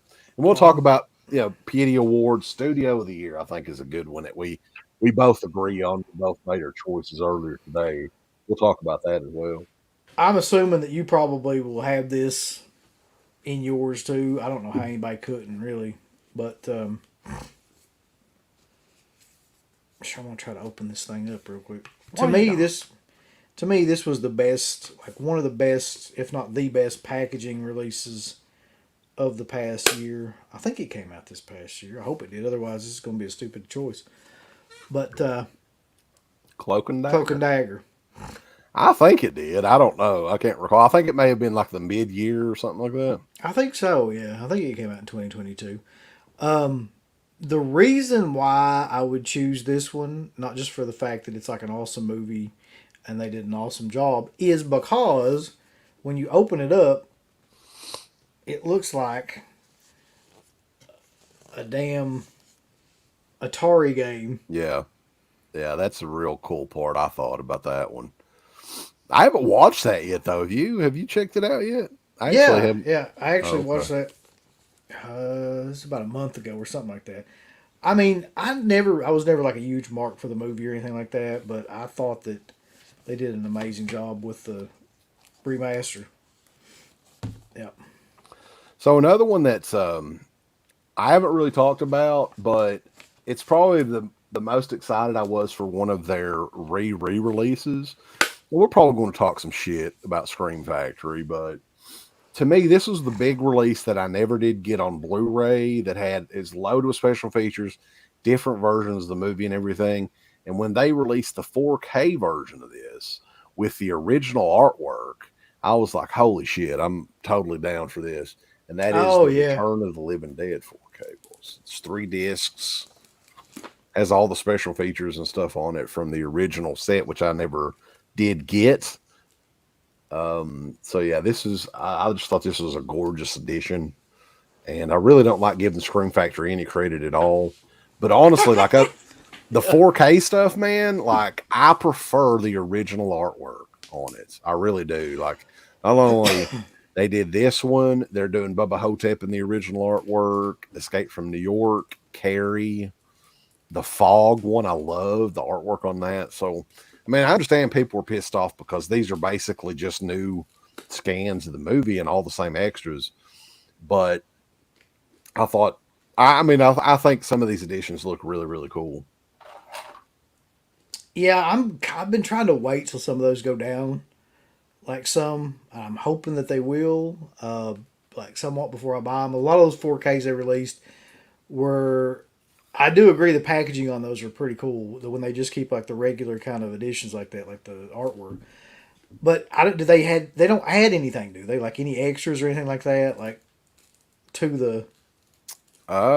Not usually. I mean, there's a couple of things here and there that they'll add. Like they had a new special feature on the remastering of the sound on the Black Christmas one, but who cares about that? Like I don't care about that. Remastering the fucking sound on it. Yeah, who cares? Need a full-length documentary about that. Yeah. Oh God. Are you ready for more? I'm ready, boss. Well, this is another Mama one. Blu-ray. What's going on, Mama? This is another one though, man. Like, listen, I love Synapse. I love Don May Jr. He's like one of the best guys in the world. But make sure there's nothing on here I can't show. They killed it with this release too, man. Like, yeah, actually, I had mine out too. Definitely got to give them credit. Packaging, presentation. You've got 2 different cuts of the movie. 2 different editions, Blu-ray and 4K. And this thing sold out really quick, actually. I was kind of surprised. It did. At that. Because a lot of people, man, you were very familiar with this movie. A lot of people didn't even know what the hell it was, which I thought was kind of surprising. But it's a great movie, man. I actually really like that movie a lot. Yeah, they hadn't been around for that time period when it first got released on DVD and everybody was shitting their pants, though, probably either. Since we're on Vinegar Syndrome's ass right now, Oh, Another one is like a dream release for me that they finally did, and we were covering this live when they did this, and that would be Madman in 4K, I've which got that was one over this here year. somewhere. Yeah. Which that was that early in the year too, wasn't it? When that one came Yeah, I out. think that was like February or something. Yeah. I mean, I completely agree with that too. We watched that movie recently, like with Paula With Hillers with with Madman. Madman, and that was the first time that I had watched the scan of that, and it was fucking outstanding, man. Like, And both of us are actually on this release as well. We kind of got to say that if you want to check out the documentary, and there's interviews and stuff that Jay and Ray did back in the day. So some Dead Pit material is actually on this release as well. you got to enjoy thriller, like Business of Fear says, but you're a good person, so it's all right to enjoy those kind of movies, and you're still a good person though. Keep that in mind. Some other stuff though that Vinegar Syndrome did. Do you have more Vinegar Syndrome stuff in your pile, or No, no, I okay? only I had just a couple. wanted to Texas Chainsaw 2, Roadhouse, the Amityville Horror, Hard Rock Zombies, Reformed Schoolgirls.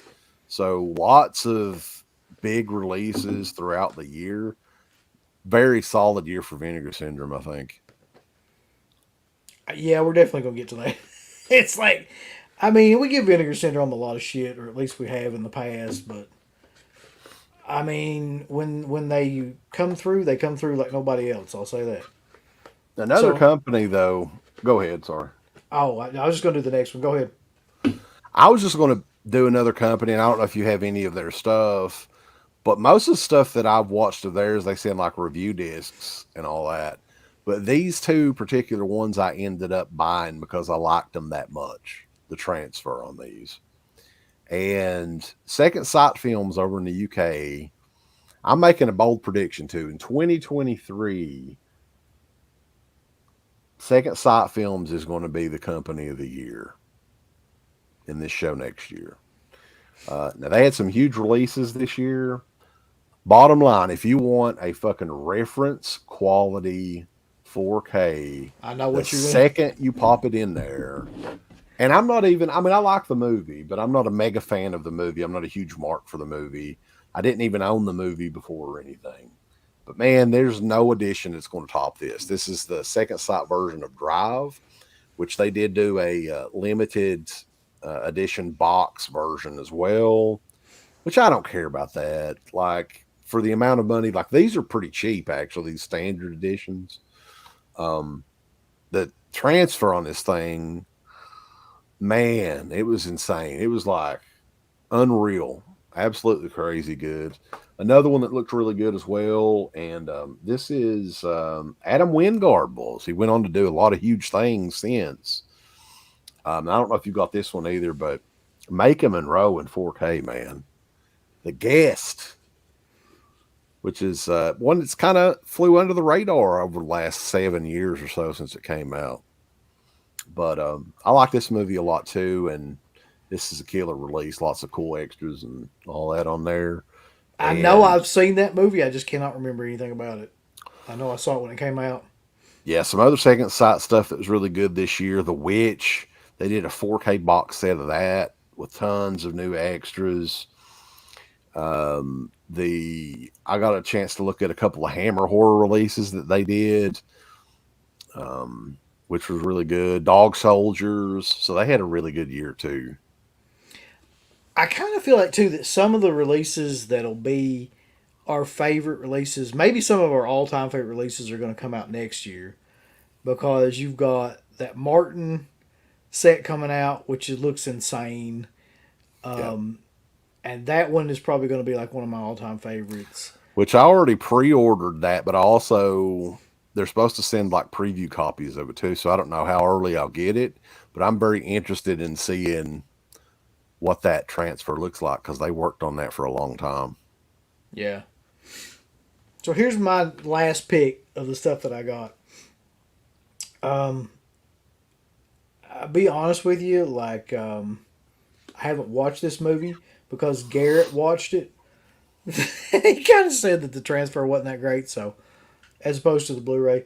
But in terms of presentation, holy shit! Like So this is the Lost Boys. The limited edition. Yeah, and it's got the steel book in it, and it's got this little. Oh Jesus Christ! Let me get this shit out. Thing. It's also got a comic book like version. I have the standard version over here. I got it for Christmas. Yeah. So I mean, I don't know if there's one that has like a cooler setup than that, regardless of whatever like the 4K looks like. But Jesus Christ, dude. You have any more? No, that's the last one I got. The Hitcher 4K is another one too that's coming out. That one will probably be insane too when they put that one out. I really wanted to put over Arrow a little bit too because I think that they did a really good job. Like just some real quick ones that were some of my favorites. This is just a beautiful fucking steelbook. I'm not even a big steelbook fan, but this thing is just like it's the RoboCop steelbook with the original artwork. Yeah. I came a hair getting that when it came out too. It's insanely cool. I love that. I mean, that just pops. It's like a spot gloss type deal.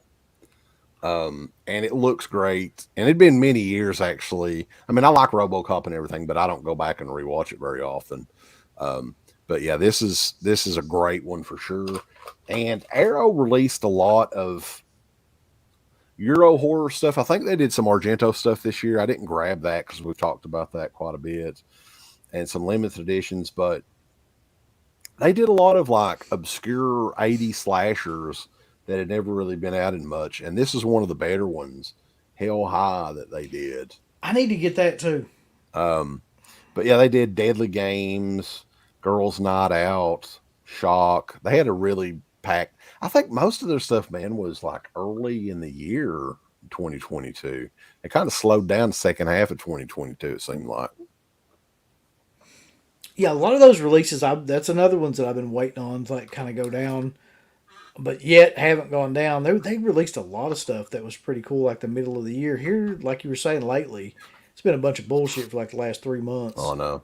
And real quick here, a couple Synapse titles because our buddy Don May's going to be joining us again, hopefully soon here, talking about some cool stuff they've got coming up. But these two kind of stuck out for me.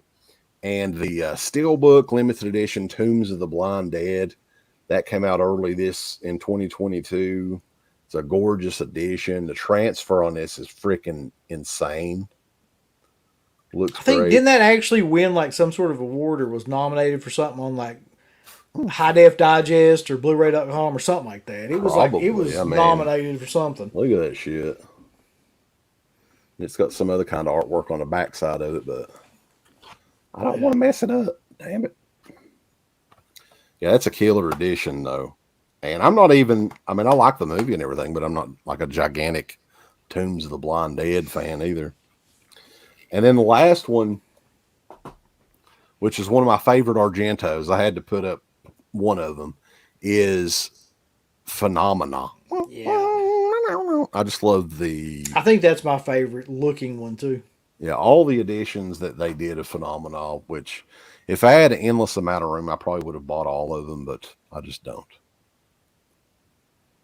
So, Studio of the Year, though, the first Pitty Award of the evening. What do you guys think it is in the chat? And we'll see if you're right. How about that? What would be the Studio of the Year? Brad. Yeah, the rumor is Fright Night 2. Cinema Museum is one of those companies that does like the limited edition releases, aren't they? I'd never even heard of that damn company until that release. Thank you for the super chat, dude. But yeah, I think the Studio of the Year, being completely fair, me and Uncle Bill talked about this a little bit earlier. It has to be Vinegar Syndrome. I mean, if you're going to do it and be completely fair about it, quality releases, didn't have any major fuck ups this year. They had some killer sales. like that $10 sale, which I guess that was technically this year. But some of the big unveils, people's mind was blown. Some of the stuff that they were bringing out, and I think they had a much better year overall than they did in the last couple of years. Honestly, I mean, they released some really like big stuff, like you had the Roadhouse, Texas Chainsaw Massacre 2, then Sidekicks, which absolutely kind of like got me moist. But they still kept to their same kind of, mostly kept to their same format of like, stuff like Evil Laugh and the little known like slasher films and exploitation films and things like that. Overall, like I think this has to be their best year. Like there's no way, really. Ragnar says that he would love for us to ask Don May what happened with Thriller. Well, oh yeah, we're definitely going to ask. I don't know if he'll say. I think he will. Actually, I think we'll find out exactly what happened there with the Vinegar Syndrome putting Don May through the ringer, kind of making him out to be a villain or something on social media. But I I know think better than that shit. there's more to the story than that.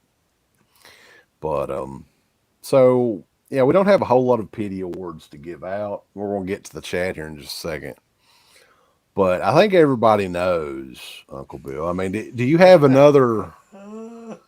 I mean, you can always put Steve up there. You could nominate Steve as asshole of the year because he's an asshole every year.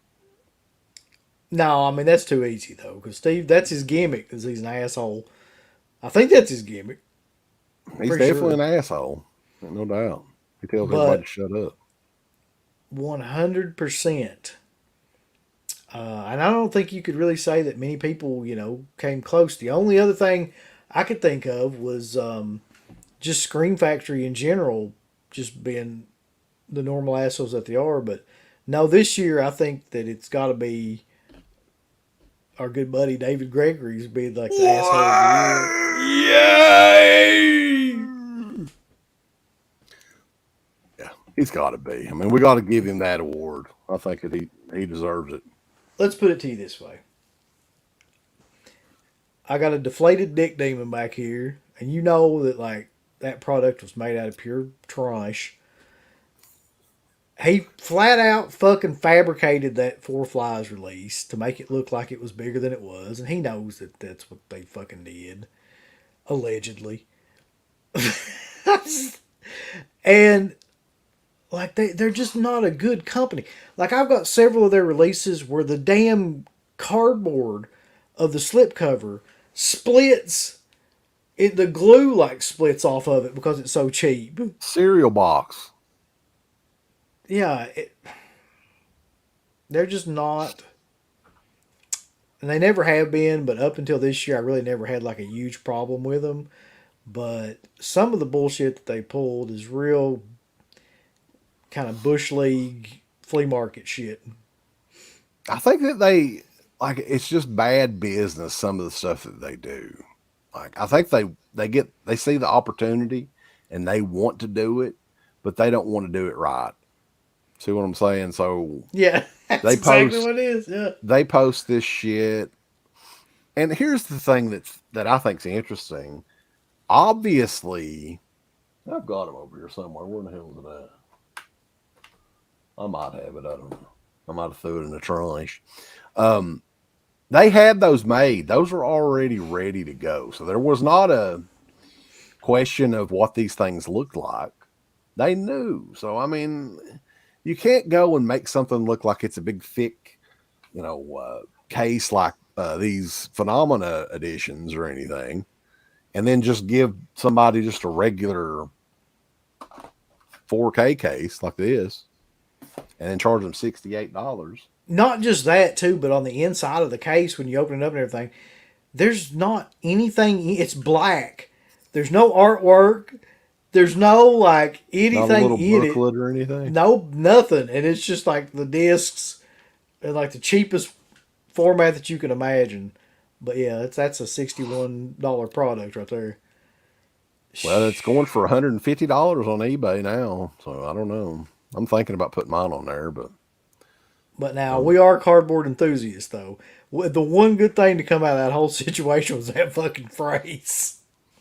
The cardboard enthusiast shirt is now on sale on shop.deadpit.com, Yeah.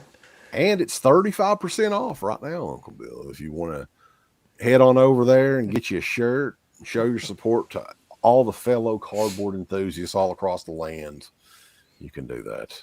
We did have a question, though. It's kind of interesting. I think it was it that said it? I can't control shit here. The Ragnar, I think it was Ragnar. Oh, it was Brad. How much do I donate for you guys to do another Dead Pit on the road?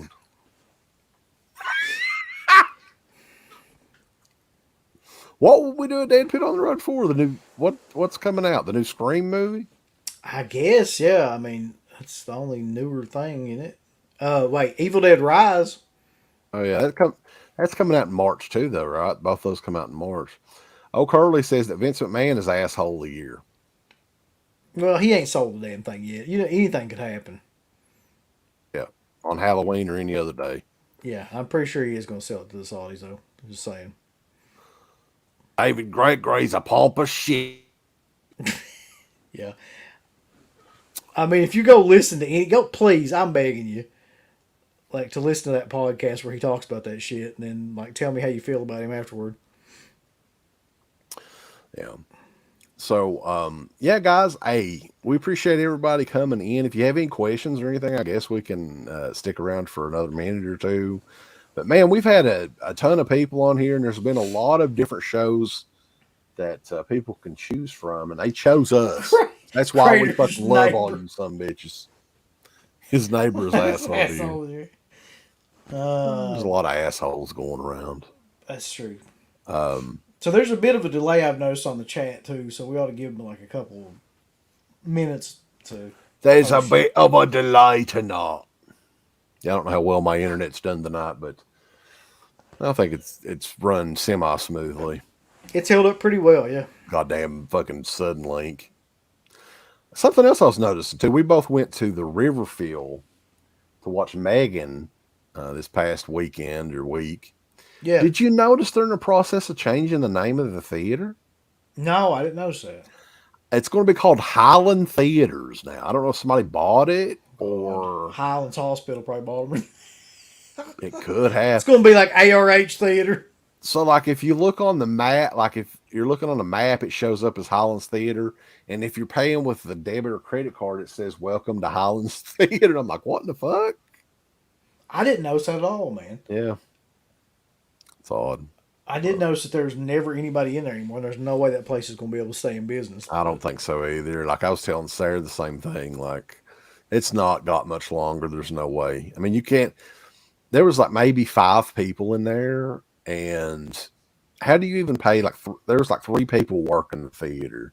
How do you even pay 3 people for 8 hours a day with that many tickets sold? And you know, there's nobody there probably at 4 o'clock at the 4 o'clock show.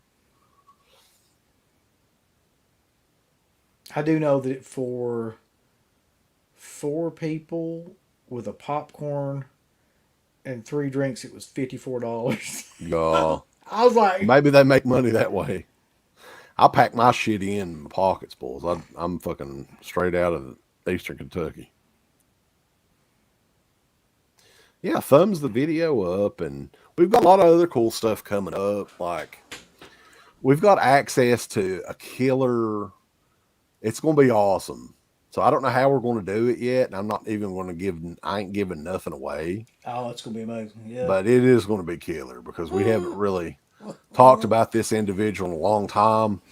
And whenever we do, it's like fucking gold. That's all I'll say. And Garrett and we're going to like do a simulcast, Born to Be Rad channel, borntobirad.com and deadpit.com on Friday the 13th, just in a couple of days, doing Uncle Bill's ranking of Friday the 13th. Have you started on that yet? No, but I probably know pretty much what it is off the top of my head, really. So we got that coming up on Friday the 13th. We got a fan commentary on Sunday. So we got a lot of shit to do in the next couple of days. So it's going to be a busy time. And man, I mean, we appreciate everybody, of course, coming out here and checking this show out. Because I was looking forward to, I always love doing these sort of shows anyway. Yeah, me Dead too. Pit on the Road for Cocaine Bear, for sure. That would be awesome one, really. Let's see. Let's take a couple questions real quick. You ready? Sure. Are we still going to do the retro wrestling nights for the Rumble? Which one did we say we was going to do? I don't even know. I don't know either. I mean, we can. I can't remember which Rumble we haven't covered. I know the first one. Maybe you mentioned the first one. I think I did, yeah. Yeah. So we'll try to do that. The Rumble's towards the end of the month, so maybe we'll get a lot of this shit out of the way and be able to do that. Honestly, this would have probably been my follow-up number 2 company. Just because Vestron put out like some kick-ass titles and some kick-ass packaging for like next to nothing this year, and I was there for it. So, yeah, I really appreciate what they did too. Yeah, that Silent Night, Deadly Night set for the price, you can't beat it. Just real quick, I'm just going to leave this until I find something else that's also true. Yeah. That's what I'm talking about.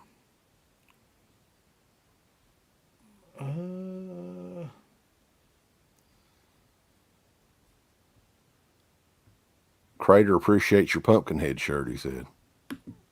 I appreciate you, Crater. Have we played the Friday the 13th game? No, I haven't. I've never played it, though. I'm bad for that. I've played it, yeah.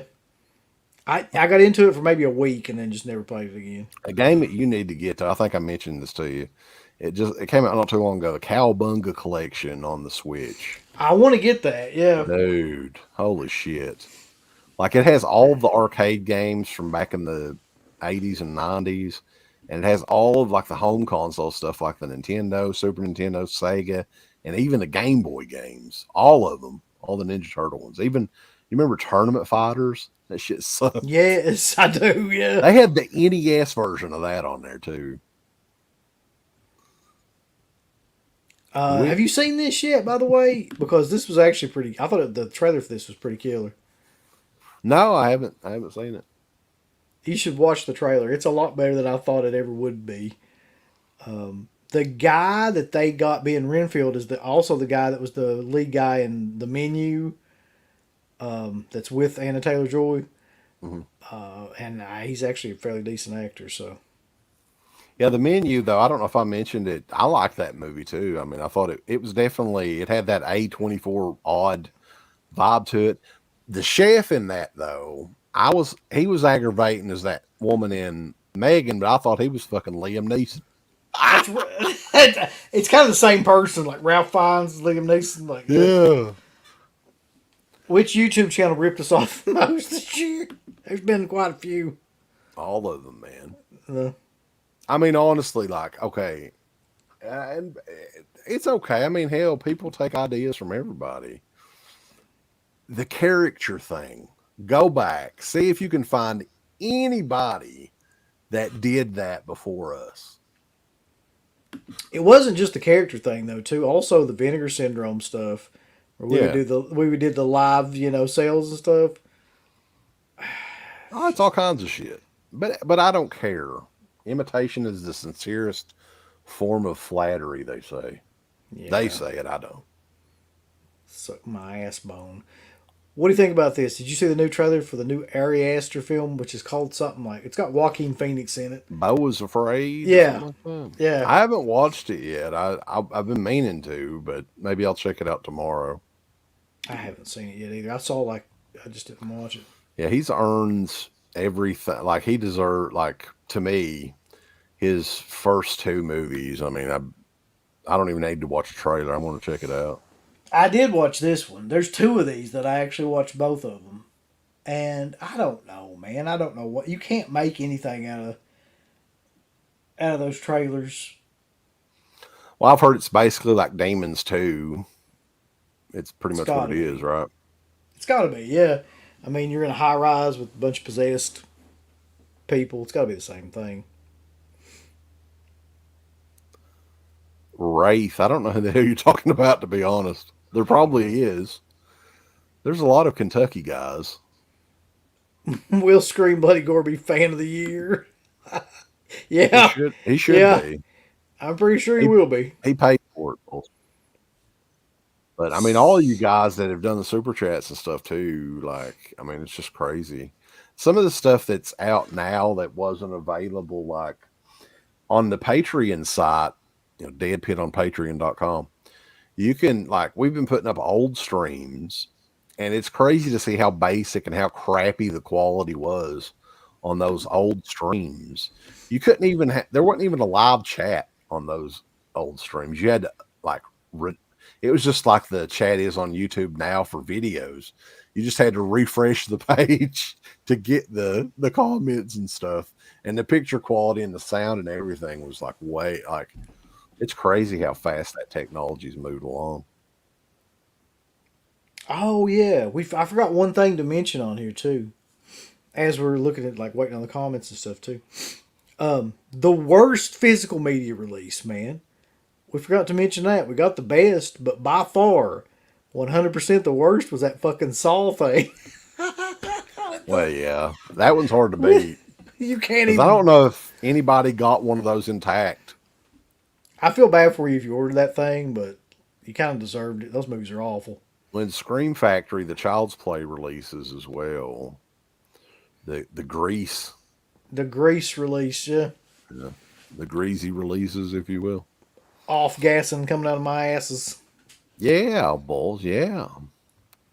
We need to do a wrestling roundtable. That would be amazing. Oh, maybe we can do something like that around WrestleMania or something. I really hope, and this is just me as a fan talking, I really, really hope that they sell it to somebody else. Me too. I think they'll sell it to Saudi Arabia though. I really do. Hopefully, like if Vince sells it to Saudi Arabia, it's because they've given him the most money, and he doesn't care at this point. He wants it because essentially that company is dead in the water in the United States. I don't think anybody's going to want to deal with the Saudis for like TV deals, toy companies. You're killing your company, man. If they buy, honestly, that's what I think.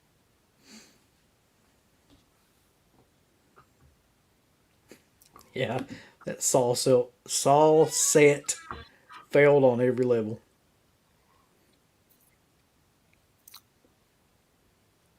Yeah. But have you seen 5 Days of Milan yet, Uncle Bill? 5 Days in Milan. The Argento one? No, I haven't watched that one yet. Grease 2 needs a 4K. I'm sure it'll get one. The Deep Freeze. Yeah, we got through it somehow. It was like 60 degrees today. Nothing ever really happened either. This is a killer question, just randomly. Did you like Eddie Guerrero? Yeah, Yeah. sure did. We almost got to meet Eddie Guerrero, but I think he can't. You remember that show where we met Benoit and Malenko and Guerrero's supposed to have been there too, but I think he canceled. They lie, cheat, steal. Yeah, I would have met Guerrero for sure if he was at that show. But man, I mean, we're way past the 2 hours and we still have over 100 people in here, almost 110 people. So we appreciate all you guys coming out. It's a work day tomorrow. But it's fun, always fun talking to you guys. And I think a Wednesday show actually worked out, Uncle Bill. We had all kinds of people trying to compete with the pit, but they can try all they want to. They can't do it. The pit never forgets. You know what we didn't do? Speaking of which, we didn't mention our favorite YouTube pages or anything like that. Because I think we were just mad at them for putting out all this shit. Yeah, I don't want to mention time. Them. Yeah, we want to tell all the other YouTubers. Why we want to tell them? Shut up!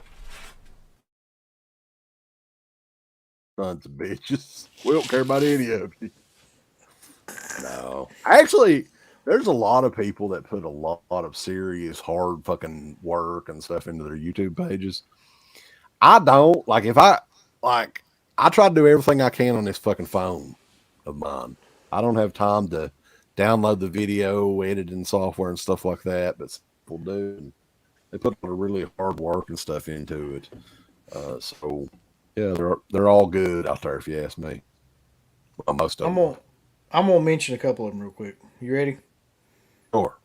Shout out to Born to Be Rad, of course. Our boy Garrett, his channel. Shout out to Rambo, of course. Rambo Rad for Life. Shout out to Mel at My Killer Podcast.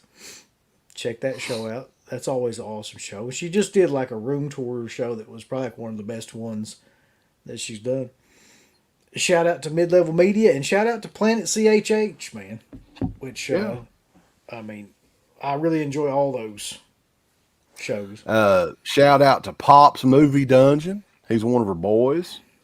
And Dana, the Evil Dead chick, I got to put her over because I check her stuff out every single time. Yeah, it's like almost like a vlog style show that she does, which I think it's just the Evil Dead chick on YouTube.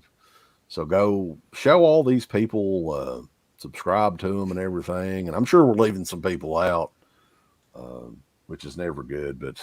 Well, those are the ones I'm sure we are too, but those are the ones that I visit like on a regular basis. I'm just talking about. I'm not saying they're the best, although some of them are. I'm just saying they're my personal favorites that I like enjoy to watch. So, but yeah, guys, I mean, we appreciate everybody tuning in. Definitely like the video and share it. Be sure to check our shows out on Friday the 13th at 10 p.m. and Sunday the 15th at 10 p.m. 2 days of Friday the 13th, boys. Friday the 13th is not enough for you. You've got Sunday the 15th. Hell yeah. Maybe we should make like a Sunday the 15th shirt. I just wish we didn't have to do that old piece of shit. Friday 13th part 6. Oh, it ain't that bad. I don't like it. Come on, Uncle Bill, you fucking pussy. It'll be worth it just for that impression alone. Go on all night. But yeah, we appreciate all you guys, and we will catch you guys on Dead Pit on Patreon and deadpit.com. Give us the thumbs up. Up your butt. Like, subscribe, and if you subscribe, here's something else you can do. Once you subscribe, you can click the bell notification, right? And it'll notify you anytime that Dead Pit puts up new shit.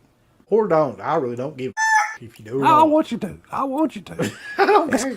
Let's keep our community growing here on YouTube. I don't like it. I don't want you to do nothing. Listen, they need to do that, pal. No, don't you dare touch it. Thumbs up. Subscribe. And click that bell. Hey everyone, it's Oak Early Jaws. We got some great shirts for you. We got Faces of Death Part 2. We got Creepy Stories to Tell in Kentucky. The Colonel Would Approve. We also got deadpit.com. We got Deadpit Radio with the little fucking Deadpit dude on there. We got It Never Ends, a Halloween spook parody of the new movie. We got It at Night. We got the Rad Pack, Uncle Rad himself. It just gets better and better. So go on and get you some shirts over at Team Public. It just gets better and better, boss. Thank you to all of our supporters on Patreon. Dead Pit on Patreon.com is the only place to check out a complete archive of the old Dead Pit radio shows all the way back from 2005 on, in addition to the midweek shows and fan commentaries, exclusive podcasts, and much more. Dead Pit on Patreon.com if you're interested. Tiers start at only $1.